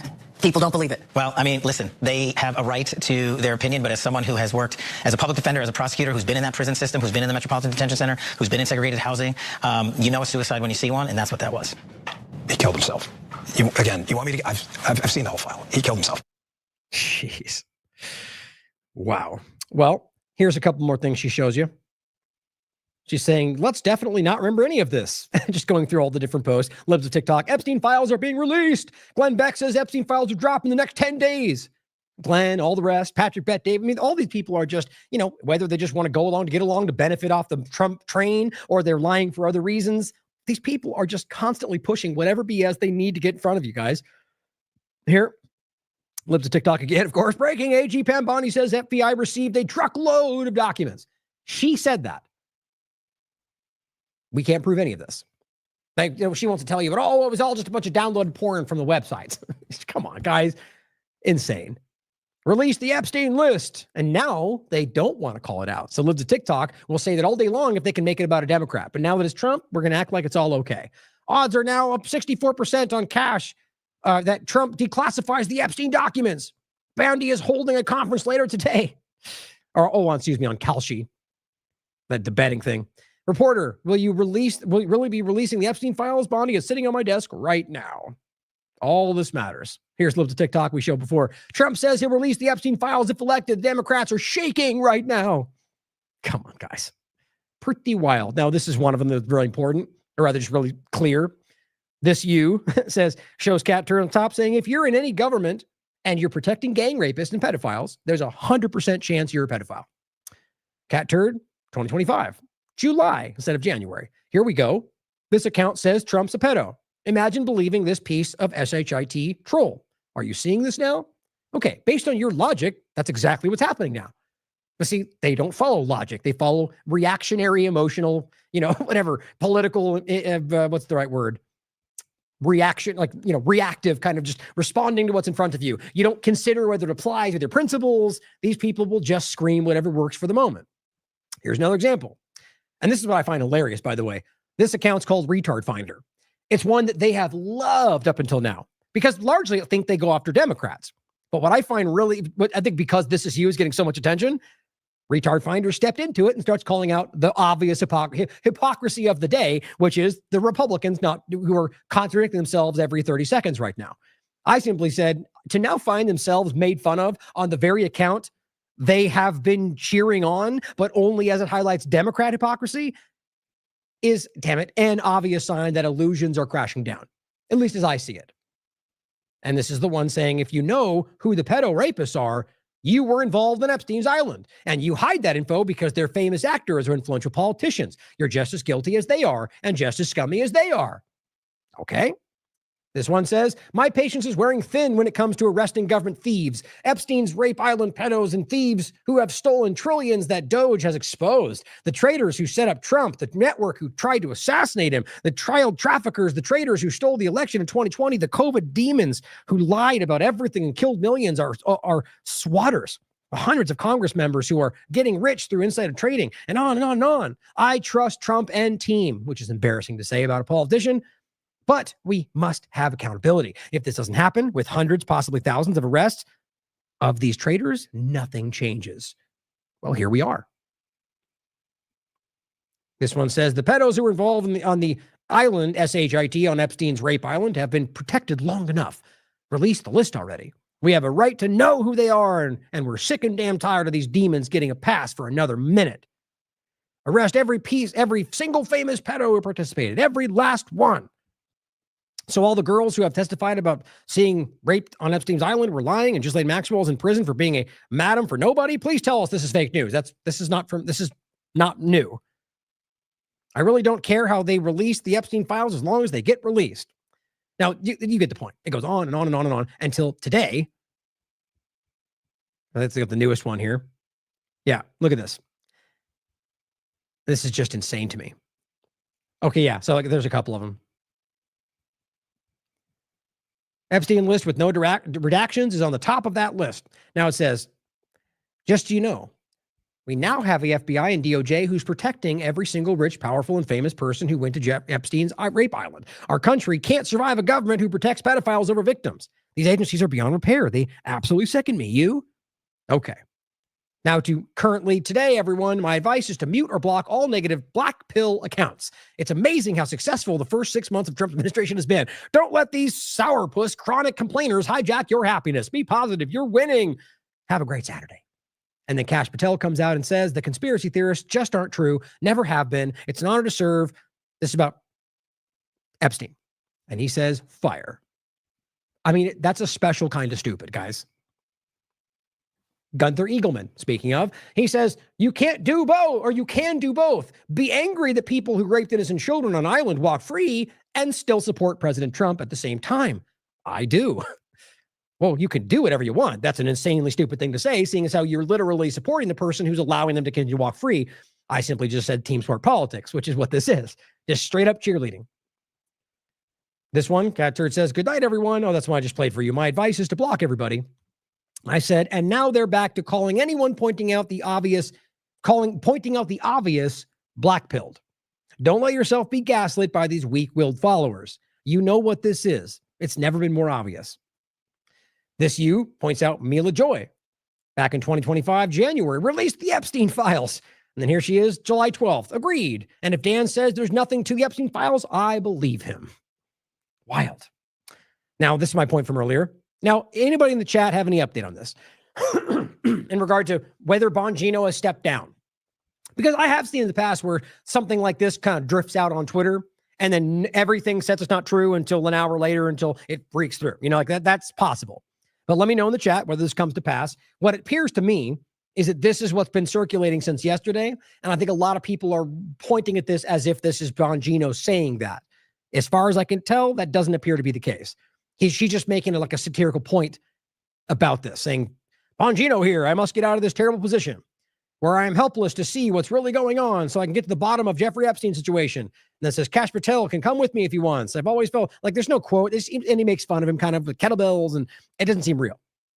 You can read it. It's all just one long kind of ranting thing. And I've looked for that. I didn't find it anywhere. So what I think is, and look, I've talked about this account before. I've seen him like that. He just shared something about Texas and the weather, which was, it wasn't just Texas. It was just another weather thing happening in the country, which was not what he made it out to be. 3 different claims he made, which were all false. And I just think people are trying to use hyperbolic claims to get a lot of reach right now. And I've already called this person out in the past. So this might just be going that thing said that, I'm going to use the Jones tactic and claim I knew this ahead of time. That's what I think is happening. But let me know. I could be wrong. So my gut tells me that this is not what's going to happen. I don't think Bongino and Kash Patel are going to leave their positions of power. I think both of them are power hungry, very clearly, and are well above their station right now, in my opinion. I shouldn't say station like in that kind of hierarchy concept. I mean, like they're above their merit is the way to say it, in my opinion. I don't think they're even close to being right for these positions. But the point is that that's what they want from it. So I don't think, regardless of unless they get pushed out, that they're actually going to leave it. But I could obviously be wrong. It very well could be the story is that they, maybe Bongino's like the other side of it would be that these people are going to leave because they do believe that they're being lied to. But then if that's the case, then why do they just toe the line for the last week? He killed himself and that's it. Shut up. You're being a conspiracy theorist. I mean, it just doesn't line up. So if you've already stepped into that after pushing everything else, why would you pull back again? I think that already shows you that they're in it for the long haul, guys. They want the power. They want the influence. That's what I think. And I thought it was hilarious to find out that he actually blocked me. I don't know when this happened. I was looking today to see, just what he had recently said. And we can check now to see if there's any update. Can you believe that? Now, to be clear, this is his personal account. So it's not the government thing, even though we have seen the government accounts block people too. But doesn't this seem interesting to you? This is new. So what this shows me with a 7 million follower account, and this guy's the deputy director of the FBI, they really do know what we're doing and what we're saying. TLAV, Ryan Cristian. Recognize that, guys. We are relegated to some corner. They don't want anybody to know that we're there, even though we're reaching more people than anybody recognizes, and even though we're having the same conversations, interviewing the same people that they have at the highest level of the conversation. I just think that there's a point of which they recognize that what we're doing, the way we're doing it, is the most dangerous to the narrative. Objective, nonpartisan. And I think nonetheless, despite all of the pushback, we're still succeeding. We are still breaking through. We are still reaching people. I couldn't be more proud of that. And it's all because of you. Nonetheless, the point is, clearly these people know what we're saying. How the idea that I'm not on Twitter saying things about Dan Bongino. So that shows me that somebody saw my 4-hour stream or the middle part of it where we're talking about how ridiculous these people are. I think that's profound. I think that they recognize how we're influencing people a lot more than they want you to realize. But thank you to you guys for supporting TLAV. That's why we're doing this. Nonetheless, I simply said, so Bongino blocked me. Was it something I said? Hashtag over the mark. And Richard Grinnell says, one thing I know for sure, Pam Bondi and Kash Patel would never cover up a crime. Never. It's absurd to think they would. Now, I don't know if he's being sarcastic or not. I honestly don't know. I just simply did this. It's crazy. Like, I hope you're being sarcastic, because the idea that that anybody would never do something is hardly even anybody could do something, but that Bondi and Kash Patel would never cover up for a crime. Guys, these are the people that of anybody they would, because Trump asked, because Trump said so, they would do it. That's what I think very clearly. Yeah, see, people don't seem to be buying it, but who is this guy again? Richard Grinnell. I remember the name from something. Oh, that's right. Yeah, so I clearly think he means that. Yeah, guys, that is wild. That is the kind of blind, that is saying I trust, I believe, I have faith in these people. That's not what you should be. Don't be like that. Don't be like Richard. Now, Viva Frey said the solution is actually quite straightforward about how we go forward from here. Replace Bondi, of course, because she's the only problem, right, guys? What was that? Oh, this is, did I click this Bitcoin thing? She doesn't even need to get fired, he says. She can be replaced under the pretext of a conflict of interest. So what, making up a narrative? That seems very dishonest. Given her statements on the Epstein files and need to be independent for the context of step 2, right? So the first point in pretending that Bondi is in any way doing anything that's just out of, are we really of the mind that any of them are doing things without Trump's approval? That seems really naive to me. But it says, number 2, appoint a special prosecutor and investigate investigative committee. A church committee for the Epstein case, right? Because that all worked out for everybody, right? What we're calling for is a nonstop parade of BS that goes on for 6 months that really amounts to nothing, but they can pretend we looked into it and they'll sell you on the false narrative, right? Here's your COVID narrative. Here's your 9/11 narrative. We sure screamed about it for 6 months. Come on. We all know this. Do we really pretend like Congress is going to do anything? Like we're ever going to because half of them or all of them are implicated on this. I just think it's really naive to pretend like putting this through any kind of like, here's the point. The government is what's being accused. The government is what's on this, and the government's going to investigate itself. This feels like, look, I've seen him speak. This guy's smarter than this, in my opinion. It says, and not just for the Epstein death or client list, but for everything. The Acosta plea deal, what was covered by warrants, and more important, what wasn't. Like all the different parts of this, right? Okay. Why wouldn't you just release the information? This idea that we need the government to parse through this and give us what they think is important, that's not what anybody wants anymore. That's not what anybody should ever want, guys. But he says, unseal everything. Now, yes, I agree with that. Or as much as possible without, that gives them the sidestep, by the way. A detailed report with 12 months of the appointment with full and public. Okay, this sounds like it's going to go on for the next couple of years. And then halfway through, something bigger will happen or a war will break out and everybody misses it. We'll all move on and nobody will. That happens every single time, in my opinion. He says the solution is not complicated. It's actually transparently obvious. Now, why would Bondi have to be removed for any of that? That seems very partisan, self-serving to me. Bondi is just one other player in the same old thing. They're all lockstep with this right now, all of them. So if we're going to pretend like Bondi's doing something wrong, that's Cash, that's Mongino, they're all doing the same thing. Doesn't that seem weird to only point out one? I think that's odd. Now, this is Jason Bachelor. Shout out for this image he put up today. He simply said, this is the image we use for today. That's Trump right there with Epstein glowing at him. He says, find yourself someone who looks at you like Epstein looks at Trump. Using that kind of old, meme that goes around. It's a good point. Derek says, I see some MAGA now ready to question whether or not Trump has always been a setup. The answer is yes. In his opinion, I agree. This was all by design, and this is what I've been telling people for years. So then what does that mean for the attacks, in quotes, on Trump over the years? We've seen what the media does when they don't want someone to be heard. They ignore them. They don't talk about every single thing they do every day. The faux attacks on Trump were based on mostly BS, and they achieved two things. Helping people lose trust in the corporate media so the new mainstream alternative media could be propped up. Number two, making Trump appear to be an anti-establishment populist hero. The predator class realized there was a real awakening taking place. We both very much agree on this in the 2000s, 2010s. And so they needed to co-opt the movement, the momentum of the independent media. So they crashed the remaining support in corporate media, only to push people toward influencers who can be controlled and help guide the masses back into the false left-right paradigm. This has been the part of Trump's role: create chaos and direct people to the faux alternative media while leading a faux resistance. The answers to our problems will not be found in Donald Trump, Elon Musk, the America Party, Thomas Massie, or any other candidate they prop up. Politics can't save you. 100% agree. Taking charge of your life will and liberty will. Now, that's not to say that you should ignore it. Like, for example, Catherine Austin Fitz, and her and I have had many conversations about this, and I very much respect her opinion.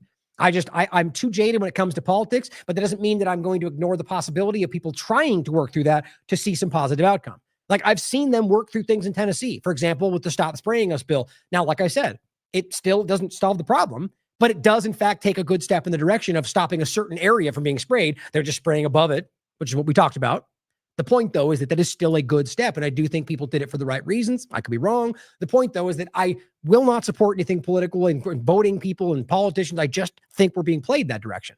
But I will not, I would never suggest you shouldn't if you think it'll make a difference. He says, breaking free, says taking steps now to be as free from the coming technocracy as possible will save you. Building community in your local area with like-minded people will save you. You see, it doesn't mean you have to break off in the middle of the woods. That could be the case. He's simply saying here, break away from the control structure. You can be in your own community, right? But start breaking away from using free exchange between human beings. Right? Trade goods. Don't use your currency. You vote with your dollar if that's the case. There's many different ways that you can create your own little community that doesn't require dependence on these systems. And it says breaking free and opting out while you still can is the answer. It also doesn't mean that every single thing all at once. We all have these moments and these times that we come around these things where I just talked about this. Whether, for example, if we all wanted to be absolute about these things, maybe we should all stop driving, right? Because driving is but most people can't do that because clearly there's 100 different ways that we need to get around to go to your job. And that's not even about like a climate change point. It's just about the obvious ways these things are used against us. The point is that we can take these steps when and where we can, right? We have to lean into the ways that we can make a difference. And check out this link he does, right? This is his exit and build discussion, which is important, guys. Derek's been doing this a really long time, and it is one of many potential solutions to find another path. Now, the next point in here, James Lee, I want to play this video again before we go forward. James Lee got his TikTok banned because he put this video out, which I think is very revealing. Director of the FBI caught up in an Israeli honeypot operation. All right, here's the context. Quote, some social media users have wondered whether the FBI and the U.S. Justice Department's refusal to release the list of Jeffrey Epstein's clients could have something to do with Alexis Wilkins, the 26-year-old girlfriend of 45-year-old FBI Director Kash Patel. This is what people online are pointing to, the fact that Patel's girlfriend, Alexis Wilkins, works for PragerU, which is a media company that supposedly espouses American values, except for the fact that it is run by a former Israeli military intelligence officer. Now, I did a bunch of digging, and unfortunately, there's actually not a lot of public information to go off of in terms of Alexis Wilkins' background. Now, what I was able to find is that her father worked for Gillette and that her mother was in aerospace and pharmaceuticals. It also says that they lived in England and Switzerland before settling in Fayetteville, Arkansas when she was 9.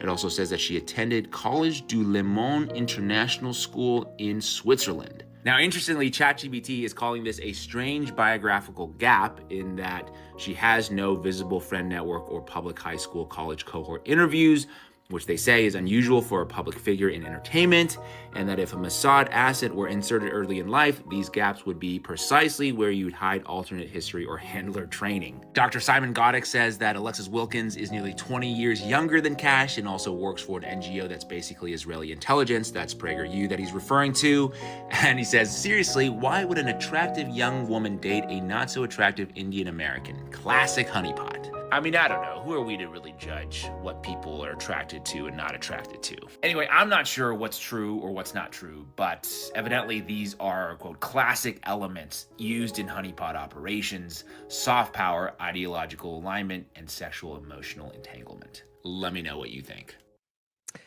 Again, that, other than the point about whether that could mean more, which is certainly something anybody's allowed to say, was all based on facts.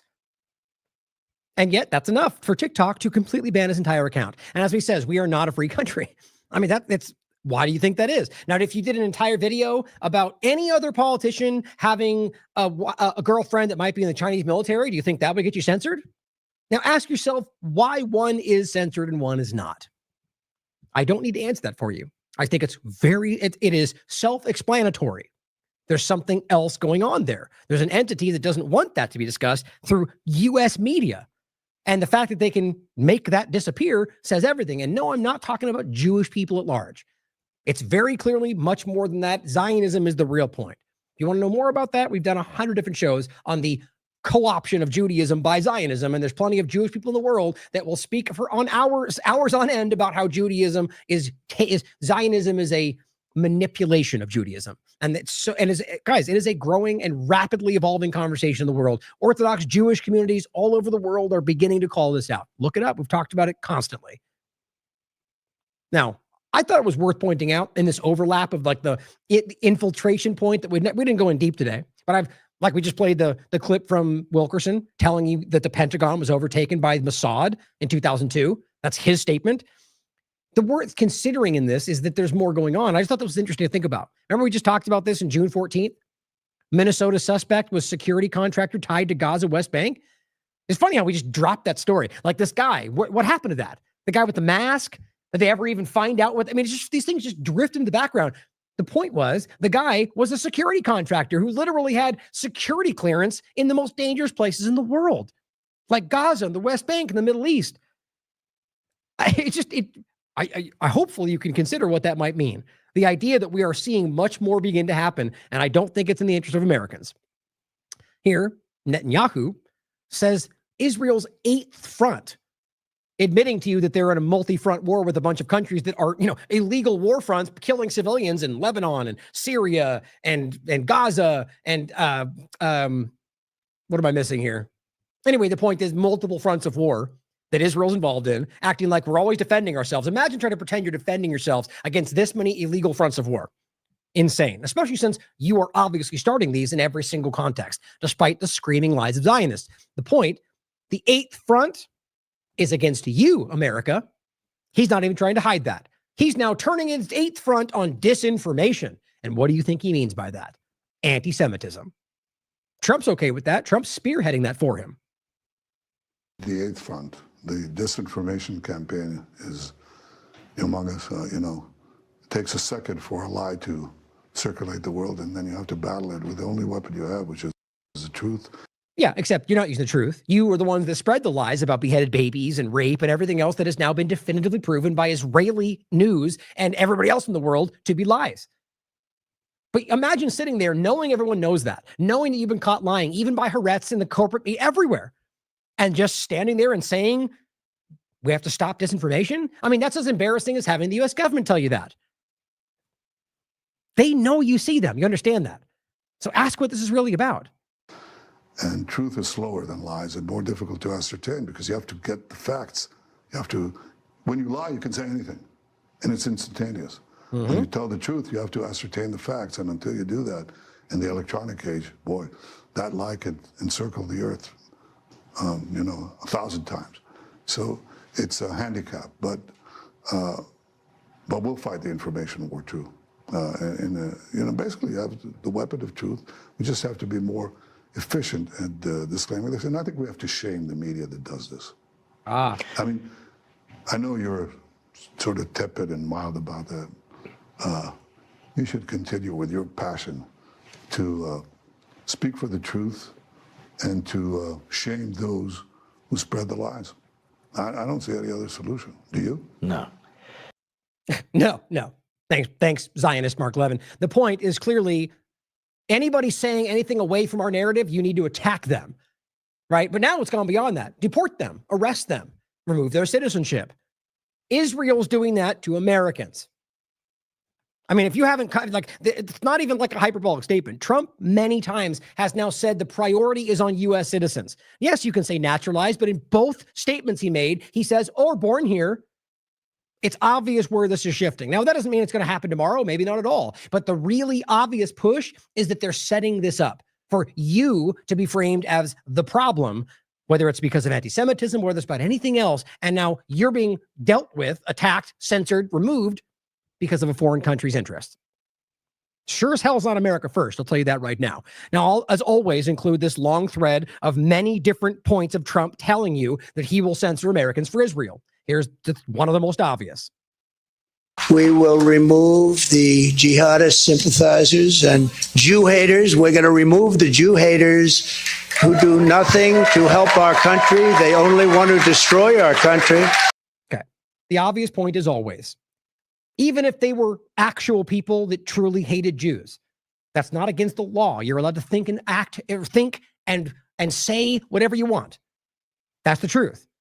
If you hated white people, are you ushered off to jail? If you hate Christians, are you sent to prison? No. Are you censored? No. So the point is, I'm not defending that. If you hate Jewish people because they're Jewish, you're disgusting, and I'll tell you that. I have the right to say it. You have the right to think it. The point, though, is first and foremost, that's not legal for him to deport anybody who simply has an opinion. But secondarily, we all know that they're largely pointing to people that are waving Palestinian flags. Now, yes, as I've always, of course, maybe that person simultaneously also has that feeling, but you can't make that statement. There's most people in this conversation, as you can see, are clearly supporting a people that they believe are suffering and that are suffering. And then you come around and call them anti-Semites, who in fact, the Zionists most likely, most obviously, are actually creating more of that, which is the whole point. It's just very clear. So when he says that, what he's talking about is whatever Israel points to. And who do we already see? Khalil, Ozturk, people that are provably not doing anything wrong, who are now being attacked because they spoke out against Israel. People that Israel handpicked through Batar USA. All public information. Now, all of that and what Israel's doing and the influence of our country, let's not lose sight of what they're actively doing with the U.S. alongside them. Israel attacks 134 Palestinians in Gaza over 24 hours. This is every day. This is from the 13th. This happens every single day. People are barely even talking about this anymore, which makes me sick. This is from the 11th. At least 798 people in Gaza have been shot and killed while receiving food, according to the UN, according to everybody, including human rights groups, including people witnessing on the side, including everybody. UNICEF will point out right now, telling you point blank, I watched it happen. Doctors literally telling you, I watched them kill children, and nothing stops this. The U.S. government, in fact, not only doesn't stop it, it jumps up and gives them more money. Here's $30 million to keep doing it. That's what just happened. This is the 10th. USAID, by the way, even though they were told that it disappeared, apparently. 798 people just while they've been receiving aid in this fake food line they're using. Now, here's another video. We've shown you at least 2 of these already. Here's a video taken while this American Mossad contractor, because it's both. I mean, this is the GHF, the Gaza Humanitarian Foundation, as Max Blumenthal and others have proven, is literally funded by Mossad. And the U.S. government is involved with the same dynamic. And so you have people that have shown to be U.S. mercenaries and people from all over the world. So as they're now working with the open terrorist group and always have been in Syria, ask yourself who else they're willing to work with. These people have been caught more than once on film shooting openly at random people collecting food. Again, how many times we need the point blank video evidence of the thing they claim isn't happening? Apparently an infinite amount of times, because the governments involved don't care that you're proving it. They don't care about the fact that it's wrong. They only care about pretending that they're doing the right thing, so you keep giving them money, so you keep bowing to their interests. They don't care about you. And here he is shooting at random people.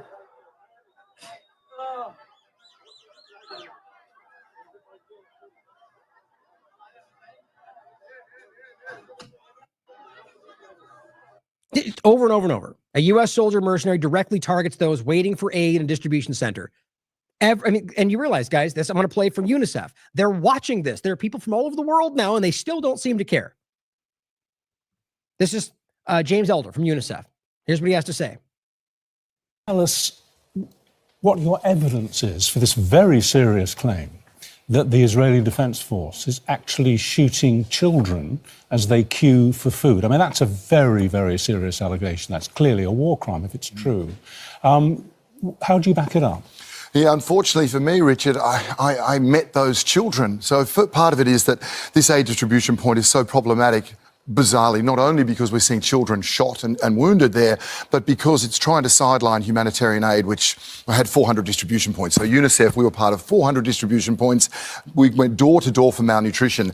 This has been with a deliberate aim, a spoken aim, not mine, but a spoken aim to push people to the south. That's why there are now 4 distribution points. Can you answer my question? Yeah, I met a little boy, Abed Al-Rahman. He was 13. He went there. He was given money, Richard, to go and buy bread. But he saw this flood of people moving to one of these sites and he thought, I can get more than bread for my family. I mean, he's watching his mum, slowly losing weight in front of him. I can go to one of these sites. He went there. There was chaos. There was, according to him, and I spoke to at least 15 people who said this, drone fire from above. When I met this little boy, he had tank shell in him. Now, there's only one side to this fight that has tanks. He had shrapnel there in his pancreas, in his stomach. This little boy wanted to tell his story because and as he told it, Richard, his dad was in tears. It's a patriarchal society, but he's telling a story about, I just wanted to get food for my mum. On the day I left Gaza, 2 weeks later, this little boy died of those injuries, died trying to get food for his family because, yes, it's been denied through humanitarian systems that work and it's being militarised in these sites. So unfortunately, yeah, that situation is happening many, many times over. What's most crazy about this is what Robert and I recently talked about. Just on a side note, by the way, more articles already in the works from Robert, from Derek. But the point here is this, what we discussed. Oh, it's not the title, actually. It's the picture you're looking at. The title was Robert in the Lakesh interview, what's next for U.S., Israel, and Iran, is that these groups, these ISIS-linked groups that they're working with, were the very groups, the gangs that were connected, are provably connected back to Israel. This is on the surface, guys. Even called out by different international entities that are working with Israel to steal the aid and blame it on Hamas. That's been going on. Robert's been yelling about this. Now, that's been the ongoing situation. Now they create this food line, and who do they tap to use? They use the ISIS-linked gangs who've already been stealing and selling back at high rates to Palestinian people that they turn around and pretend the Palestinians are doing that. They're not. The point is, guys, this is obvious. And here's a show that I did on this even before that. This is from 2025. Here's the show I did back in 2024, November. Trump team barred from agencies and Israel working with ISIS-linked gangs to starve Gaza. It's all in there for you, even back before the food queue lines were starting, because we already knew that. Again, if you're following this platform, you're likely ahead of the story. I'm not trying to, I'm demonstrating our value. It's important, I think, to recognize that that's the reality. Now, the point, he's watching them continue to shoot and starve people. How much evidence do we truly need? Include these for you. You should watch this one with Robert. It's a really good interview. More coming for sure. Now, here's an interesting point to make. This is an article from Haaretz. Israeli Finance Minister Smotrich, starving Gazans to death may be moral, but the world won't let us. Now, you'd be forgiven for thinking that's him speaking today, right? It's not. That's from August 5th, 2024. Yeah, it started on October 7th. They lie about everything. The Israeli Zionist organization. August 5th, 2024. Smotrich, before October 7th, is saying, we want to kill them all. We want to starve to death. But, the world's not going to, even though we think that's moral, the world won't let us. Well, guess what? They clearly manufactured a situation where at least the world would look the other way. Disgusting. Here's another example. Zionism Observer points this out. 2021. He writes, this is Smotrich, there is no escape from crushing Hamas. Flatten the strip. Again, you'd be forgiven for thinking that's right now, but no, they were saying these things long before the argument that October 7th justified it, even though we now know that most people on that day were killed by Israel, by the Hannibal Directive, and that the ongoing actions around all of it were much different than we were told. Even the concert, there's evidence of them using them as human shields to fight. It's obvious what was going on, guys. Israelis mostly seem to be calling this out today. Here, Zionism Observer points out something that we were also just discussing. Israel has announced this morning that and this was on the 12th, that they will now murder anyone that goes fishing or swimming. Now, this is just an announcement. They were doing this before they even stated that. We just talked about this. There's always been like a barrier. There's technically a legal mileage that's supposed to be allowed. Roberts talked about this. Whatever, 5 miles, I forget what it was, where they're allowed to go out and fish, even though nobody should be able to stop them from going out wherever they want. The point is that Israel, they claim that allowance is, for military purposes. And what they do, they randomly change the mileage every moment, every day. So they go out fishing, right? But they need to ask themselves, should I go further to get fish, even though I know I'm allowed to? Maybe they've arbitrarily changed that line to half a mile. I'm going to go out to get food and they'll shoot me in the head, which happens every day. Not every day in the water, probably, but every day in this country. The point is, they've been doing this for so long, and so they have to flirt with getting shot just for going out to feed themselves because they're already food insecure, which has been going on for years. Now, they just simply go, if you even go in the water, we're going to shoot you. Now, don't forget what we just showed you about the map. They have now been kettled into this small area backed up against the water. Now they can't even go in the water. They're going to get shot. This is happening, guys. This is where we get into this disgusting part of the story. Actually, this should have been the part. Israel wants to build the most moral concentration camp in the world. That is from July 10th, 2025, from the leading Israeli newspaper, Haaretz. Israel wants to build the most moral concentration camp in the world. So it needs to really sink in to maybe those that haven't taken this to heart yet. The world's governments they know you see them. They know that they're allowing Israel to commit the world's live stream genocide, the worst thing we've ever seen, and they know you see it, and they're just hoping that you don't stop them, or rather, they're hoping that they don't get forced to stop Israel because Israel to do so. I mean, I don't know what the interaction is, but you know that we all see it. You know that they see that we're calling them out. My point is that nothing happens beyond that. Not only does nothing happen, they give them more money. They stand up and call you a racist for saying anything else. They let the Zionist Millers of the world jump out and call you racist for challenging. And here's what Israel's leading newspaper is telling you, that they're building a concentration camp for people to die. Here's what Avi Martin said. Just to be clear, Palestinians who refuse to, quote, voluntarily enter this concentration camp, which is what they're calling it, will be murdered. That's the plan. Stated openly, not a joke. And people still insist with a straight face this isn't genocide. Those outside these zones will later be identified as Hamas terrorists, providing legal justification for their elimination. That is from an Israeli newspaper. What they're telling you is we're going to force them into these concentration camps, where from there we're going to force them out or kill them on its own right. But if they don't kettle themselves into these areas where they can't survive, we'll pretend that they're terrorists and kill them. End of story. It's absolutely abhorrent. Now, a point that I want you to not miss, on top of everything else, and the ongoing West Bank annexation and settlers who are beating and raping and torturing and burning houses to the ground with children inside of them, all of which has happened just since October 7th, but before that as well. We've covered all of it.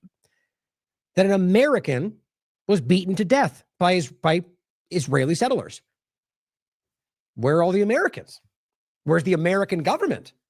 I thought they were all about Americans, except they don't care about them when it's Shireen Abu Akleh or Joe Meter or people that they're inconvenient for them, which ultimately shows you that they don't care about Americans at all. They care about the narrative. So Asal Rod says, I can't find this story in one U.S. news outlet. At least this was a couple days ago. This, I think it is now. This is terrorism that killed a 23-year-old American citizen. If he was an Israeli American, there would be outrage from U.S. politicians and wall-to-wall coverage, as you've already seen. But he's Palestinian American, so it's not a headline. Now, even worse, by the way, from an American perspective, there was examples of just Americans who were in Palestine when this first started in Gaza, who were trapped there, and as far as I can tell, have died. No one followed up on any of that, and they got killed by Israeli bombings, and your American government didn't care at all. Settlers beat Palestinian American to death during attack on Ramallah. It just never stops. Glenn Greenwald, citing Zetio, says Israeli settlers kill American citizen in West Bank. His name was Saifullah Musalat, was visiting his family when settlers allegedly beat him unconscious and blocked an ambulance from reaching him. So you have to understand, guys, this is somebody who's lived outside. Let's look.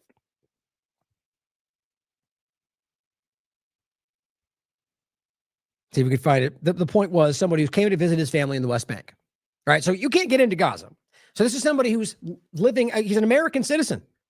So whether he's in the United States, which makes most sense, or if he's somewhere else but also has American citizenship, the point is he came to see his family in the West Bank, and they killed him.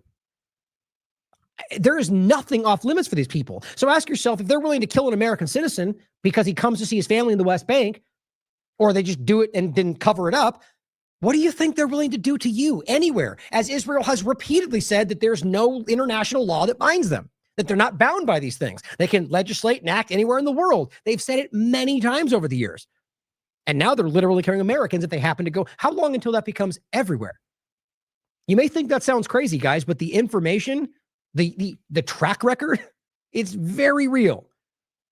Glenn says Israel repeatedly kills American citizens in the West Bank, using American weapons and American money to do so. But American uber patriots overwhelmingly side with Israel, even when they kill fellow citizens. Now, at least that was the moment before. I think right now, that is not the case. I think there's a lot of Republicans that are finding the courage to call this out. Ryan Grimm highlighting children that were killed getting water. An airstrike, 13 children were slaughtered. This is the 10th. This was pretty widely covered. I don't even want to, I'll show you one of them. Ryan Grimm says Israel has high quality cameras for their targeting, and they know where food is distributed. They knew there were 13 children lined up for food. This massacre by itself would be remembered for decades, if not more, if it happened to American children. There's something seriously wrong with these people right now. Anybody, anywhere who's acting like this is not real. Aaron Mate says, if our elected leaders are so proud to stand with Israel, now there's graphic images below, they should have to campaign alongside video footage of Israel's endless mass murder spree and explain why they believe their constituents have to continue funding it. This video is further evidence of the massacre Israel carried out this afternoon. This was on the 12th. This is yesterday. So there's many of these. The 10th, the 12th, I believe there was another one on children just getting water, which I think is next. Earlier, he says, I wrote about the strike targeting a spot where people were charging their phones, but the video I shared at the time didn't show that clearly. Now, a new video posted 2 hours ago by a friend of mine who lives there does. Starting at 11 seconds, you can see the aftermath of the airstrike. It directly hit a small table where civilians placed their phones to charge, a makeshift lifeline in ongoing devastation. The stools surrounded it where the family managed the charging station, used it, sit, are still visible. Most of the victims are shown in the footage are children, including one on a bicycle. It never leaves me. The fact that anybody is ever allowing this to continue. Horrific. This one's from the 10th. A few seconds show the number of kids who were killed in an airstrike while queuing in the food supplement. Let's call it food supplement massacre. Oh, of course. Twitter won't let it play. Surprise, surprise. You really think that's by accident? Come on, guys. I didn't download it. These things are increasingly difficult to deal with. These are multiple examples of the same thing continuing. Israel forces admit, this is today, after denying all of those things, anytime they came up, no, Hamas lies, human shields. Well, Israel Defense Forces admit technical error after Israeli missile killed 10 people, mostly children, including 6 children, at a water collecting point.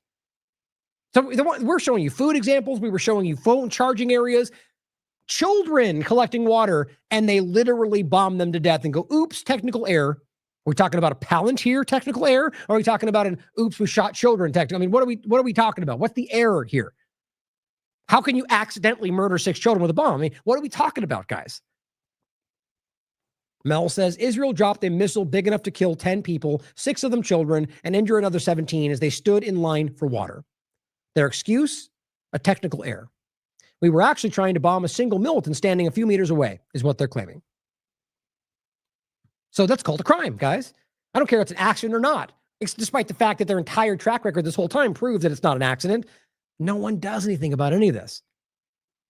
Now, one of the worst parts of this, which I just think is absolutely insane, is that your government, on top of everything that they know we see, are Trump's administration right now, or just the U.S. government, which is the real point, is giving them $30 million, not the Gaza Humanitarian Foundation, the group that's executing children in broad daylight. The one I just showed you shooting at children. The ones I just showed you bombing innocent people. Former DOJ official rushed grant to Trump-backed Gaza aid group. That's not what it sounds like. That is the Assad-funded assassin group that's killing people. I mean, the aid example is such a from UNICEF to human rights groups on the ground to innocent Palestinians filming it all. These people are coming up to get a fraction of the food that they might need and maybe getting killed in the process. Everyone's telling you the same story every day. Remember the very first day this started when they screamed about how it was all a lie? And then every single day since they've killed people? How do you not see that? This is what kills me about this. A U.S. State Department official waived 9 mandatory counterterrorism and anti-fraud safeguards to rush $30 million to a Mossad-backed group killing children. That's what just happened. So not only did they just do that terrible thing, but they're circumventing their own laws to keep funding a genocide. It says Jeremy Lewin, a former DOJ associate, signed off on an award despite an assessment. So they're giving it as a grant, by the way. Despite the assessment of in a memorandum that the Gaza Humanitarian Foundation's funding plan failed to meet required minimum technical or budgetary standards. So they're breaking the law. It's a group that's committing genocide, funded by Mossad, as well as the fact that they didn't even meet the basic necessities of what they should have to get that funding. But they said, who cares about any of that? It's all just lies anyway, right? We would have funded you regardless, so move it all aside. I mean, there is nothing sacred to these people. They're proving that to you. It says in June 24th action, the memorandum to Lewin was sent by Kenneth Jackson, who, by the way, I found a lot of really weird USA spending connection to that name, but I can't prove it's the same person at the moment. But like weird $50,000 loans for multiple different businesses, like 17 different times. Interesting to look back up to. But it says also a former DOJ operative who serves as an acting deputy U.S. Agency for International Development Administrator, USAID. Yeah, that very much still exists. The pair has overseen the agency's dismantling and the merger of its functions into the State Department. You love how they really try to keep stressing dismantling, but if it merged, it didn't go away. Dismantling. It's a complete it's window dressing. As you know from before, it was already basically run by the State Department. So all they did was just remove the lie. They're just now it is just the Rubio Trump government run USAID acting through the State Department for exactly what it was always about: regime change, subterfuge, manipulation. In this case, funding a genocide. Now it says Lewin also overrode 58 objections that USAID staff experts wanted GHF to resolve its application before the funds were approved, according to two sources. So the laws, the lack of real, needed, what do they say? The application forms, the fact that 58 people from the staff said that's not allowed, and they just did anyway. And they fast-tracked it over the top of all of that. Lewin, who runs the State Department's foreign aid program, cleared the funds only 5 days after GHF filed its proposal on June 19th, according to a June 24th action memorandum bearing his signature. Why? Because Israel snapped its fingers. I mean, how else do you see this, guys? There's no logical reason why they would ignore all of that, especially since this food is actually not helping people. They're using this to their own benefit. Now, it says the documents underline the priority the Trump administration has given the GHF despite the group's lack of experience and the killing of hundreds of Palestinians near its aid distribution. Now, yeah, that's a side note we'll bury down on the article, the fact that they're literally murdering people every day. So Donald Trump's administration has fast-tracked $30 million in lieu of in contradiction of the laws, in contradiction of even the process, and rushed it over to a group that is killing people. Just let that really sink in. Now, to finish, here's Marco Rubio showing you as well, with his $1 million paycheck coming from AIPAC. Today, I am imposing sanctions, he says, on Francesca Albanese from the United Nations. He says, for her illegitimate and shameful efforts to prompt the ICC action against U.S. officials. And so calling out for crimes that the world can see and saying that you should be accountable for those crimes. That's desperate, in my opinion. You are trying to attack her because she is focusing on your crimes. Albanese, he says, campaign of political and economic warfare. Economic warfare from the people who are sanctioning literally anybody, and right now, including her. Think about how insane it is for him to sanction her for doing her job and then to accuse her of economic warfare. This is why I'm talking about desperation. I mean, I'm starting to get the real sense that these people are really worried about what's going to happen next. Then he goes, against the United States and Israel will no longer be tolerated. Okay, so he's attacking her. And Tiberius simply says, we all know you're paid by Zionists to betray humanity and support the Nazi genocide, but the more you show yourselves, the more the world will pull away from the U.S. regime and the weaker you'll become. Carry on. Dave DeCamp simply highlights what Donald Trump said about Rubio before this selection process. Sheldon Adelson is looking to give big dollars to Rubio because he feels he can mold him into his perfect little puppet.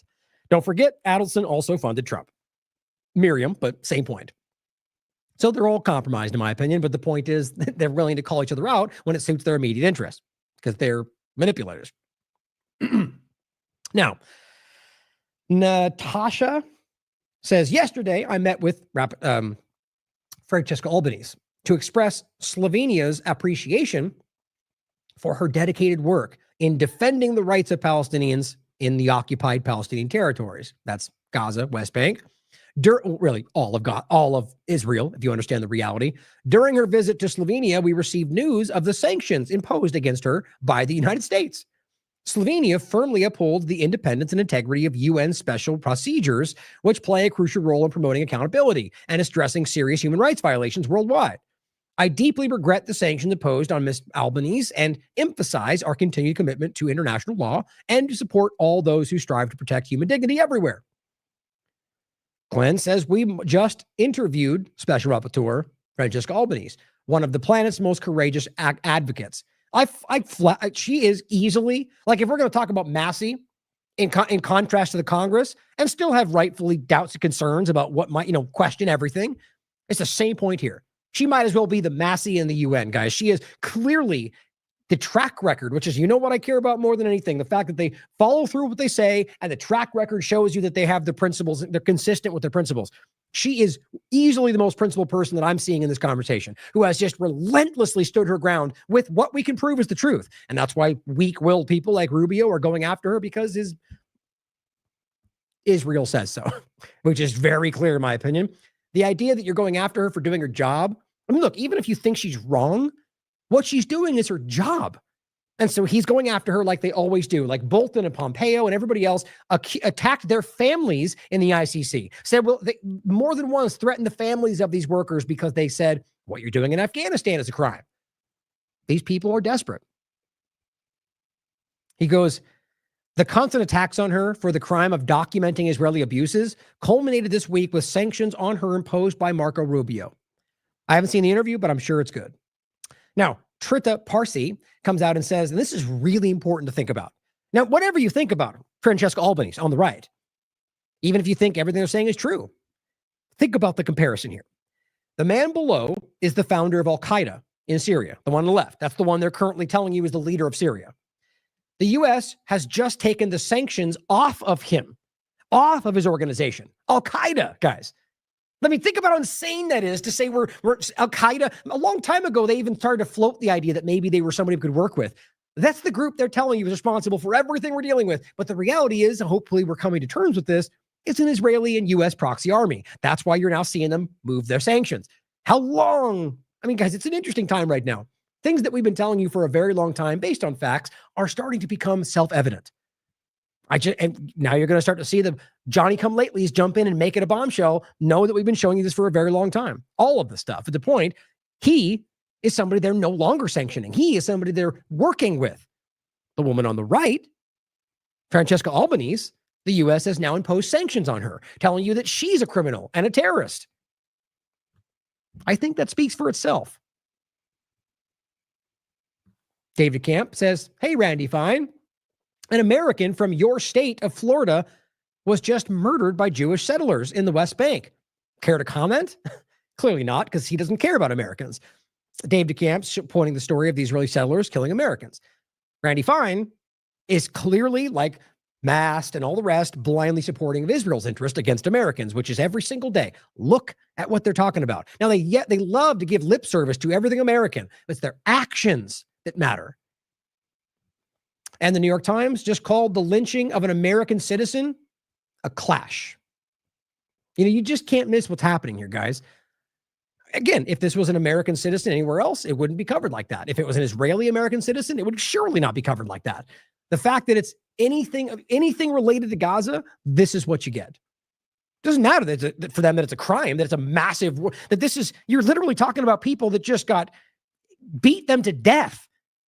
And you're framing it like some kind of an ongoing clash. I mean, it's insulting to your intelligence, guys. Most moral concentration camp in the world. That's what they're building. Oh, and this one's important as well. Just to show you that this is, like I keep talking about, whether it's the U.S. government, the Israeli government, guys, they don't care about any of us. They're doing what they want at the expense of everybody. And this is what we keep talking about. We made this point months ago when they started attacking people that, I think it was, I'm going to forget her name now. The very first, and I forget if she was, I think she was a hostage, not a detainee, since she was the elderly woman, the earliest one. Oh, Lipschitz was her name. She came back, and do you remember what she said? They treated me very kindly, like point blank, that they were kind, they protected me, and she got attacked relentlessly by radical Zionists, by the Israeli government, claiming she was hurting the whole thing. Well, guess what? Every single one of them, other than a few, have said the same thing. Now, this is from the 11th, the Israeli lobby group, the ADL, is falsely alleging that the family of an Israeli captive in Gaza supports the war and is blasted for it. So they're basically saying that, because what they want is this to stop, right? They want their family back, and they know, as everyone's calling out, that Israel is bombing and killing them every single day, Hannibal directive, or that they just don't care. So that's why most Israelis are now saying, stop this, make the deal. We want our families back. And clearly you don't care about them. And so now that this person stands up and says that, the ADL goes after him, goes after their family, and says that you're really working for Gaza. It's just, there's nothing sacred for these people. They're monsters. His name is Yehuda Cohen, whose son, Nimrod, is still captive in Gaza, following the Al-Aqsa flood, has publicly demanded an apology from the ADL CEO after he claimed that the Cohen family supports Gaza. This is so it doesn't matter whether you're on their side or not. If you come out like with Trump, another perfect overlap, and you say that's not what I agree with, you're now the enemy. Now, lastly, 3 points to make. This is a clip of Israel speaking at the UN. And as this person says, anyone who has condemned, who has commented on Palestine and Israel should watch this video. This is how Israel speaks at the United Nations. The slaughter of tens of thousands of Palestinians is, quote, justified by the biblical passage she reads here. God, quote, promised the Jews the land. It's pure Masonic fascism. Here's what she said. Let me conclude with the most important fact of all. Israel is the ancestral home of the Jewish people, the land about which Ezekiel wrote, "Then say to them, thus says the Lord God, behold, I will take the people of Israel from the nations among which they have gone, and will gather them from all around and bring them to their own land. Am Israel Chai." What do you think that's going to accomplish? You see, this is just insane fanaticism, guys. This is the equivalent of going in the U.S. Congress and giving a sermon and saying that, God says this. And sometimes that happens from the Lindsey Grahams of the world, but it's not going to sway arguments in the context of whether the political outcome is what. That's what the UN is doing. We're discussing the political outcome, and she comes in and says, God said, we're in control. It's just a weird, fanatic kind of supremacy. And that is not just about Jewish people in this context. It's Zionism. As we just talked about, Sam Harris, an atheist, admitting to he's a Zionist. There's atheist movements in Israel that are Zionists. They're Christian Zionism. It's very clear what the real issue is here. But just think about how weird that is. And this is my point about this is the overlap of where this goes.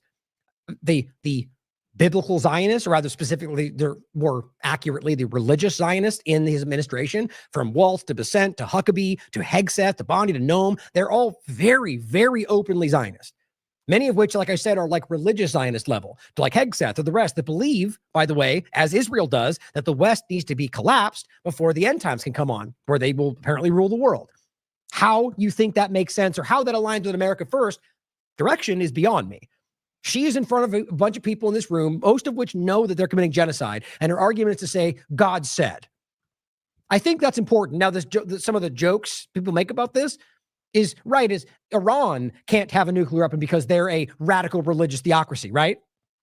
Well, it's worth reflecting on the fact that maybe that's the case for Iran. I disagree with the way they frame it, but if that is an argument, then why would we allow the United States or anybody else who is very clearly in this direction to have this kind of weaponry? Now, the point is that all of these countries, whatever the current government, have the legal right to all of these things, and that's what ultimately matters. This is Representative Anna Paulina Luna, another Zionist. They wanted him dead. God had other plans. That's just alarming to me. I'm a Christian, guys, but that's a crazy thing. That what they're doing is trying to say that no matter what happens, it's what God wanted. So killing children in Gaza, that's what God wanted. I don't agree with that. At the very least, it's an insane thing to think that you can say you know what God wanted. These people are lunatics, my friends. I said I was not aware we lived in a theocracy. Right? And just so you remember what this means, specifically, a system of government in which priests rule in the name of God or a God. Now, we may not argue that these are priests, but maybe we're in the new, like these are the new priests of our time. Like maybe that's how these Zionists and these technocrats who see themselves as becoming a God. This is not a joke, by the way. Transhumanist overlap. Maybe that's how they see it. It's abstract for some people. The bottom line, we are framing this as God said. How is that not the same thing? And here is the White House. 1 year ago today, Butler, Pennsylvania. I was saved by God to make America great again. I believe that. From the people that you can read their own discussions, their own books, don't actually believe in God. But, maybe they've changed their mind today. Lastly, U.S. Congress applauds their king, a demon wanted by the International Criminal Court in war crimes and genocide. This is now. Netanyahu, for however many times, will walk into Congress and get standing ovations from every single one of them. Even the ones that like to give lip service about how that's not what they support, they'll stand up and cheer. Very big problem there, guys. But so whether we're talking about the theocratic nature of I mean, look, Israel's government is shockingly in that direction. And yet all the claims become about somebody else. Or the idea that, as we can see, there's a very, very alarming biblical Zionist, or rather religious Zionist thread that is worming its way right through this government.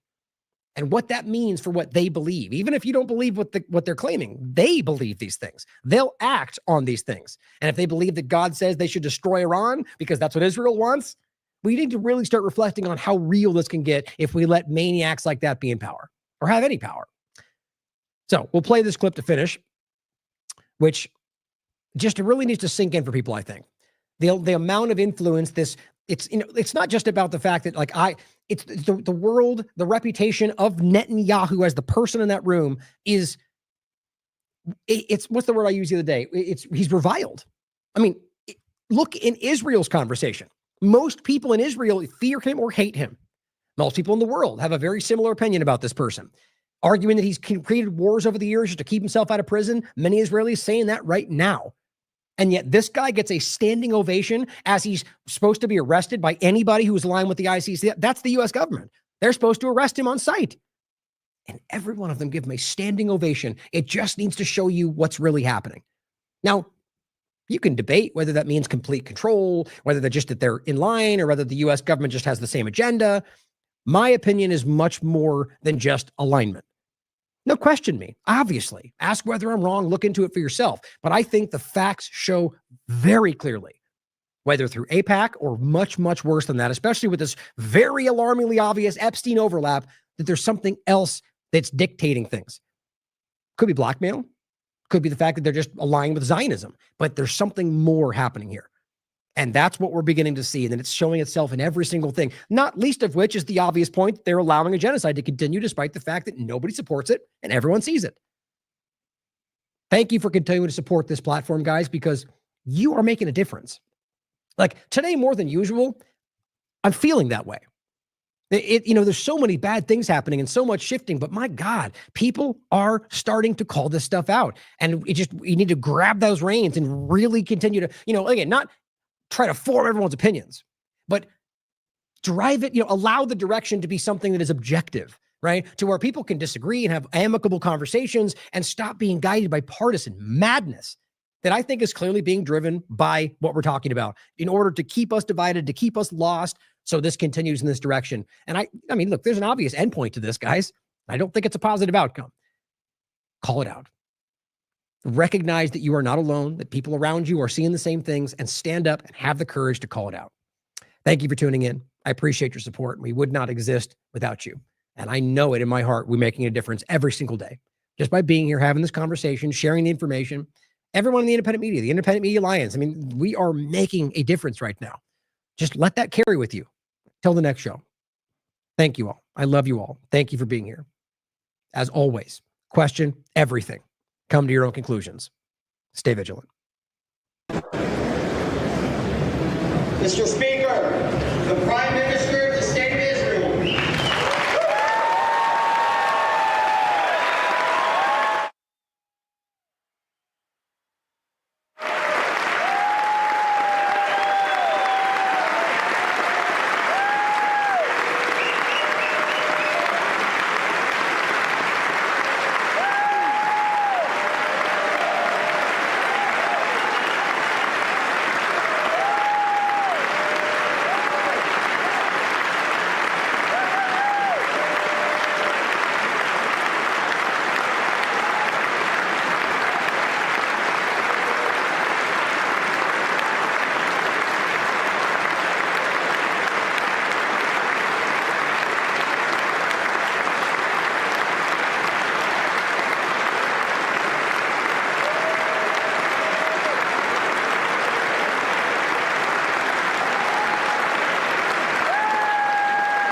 Members of Congress, I now have the high privilege and distinct honor of presenting to you His Excellency Benjamin Netanyahu, Prime Minister of Israel.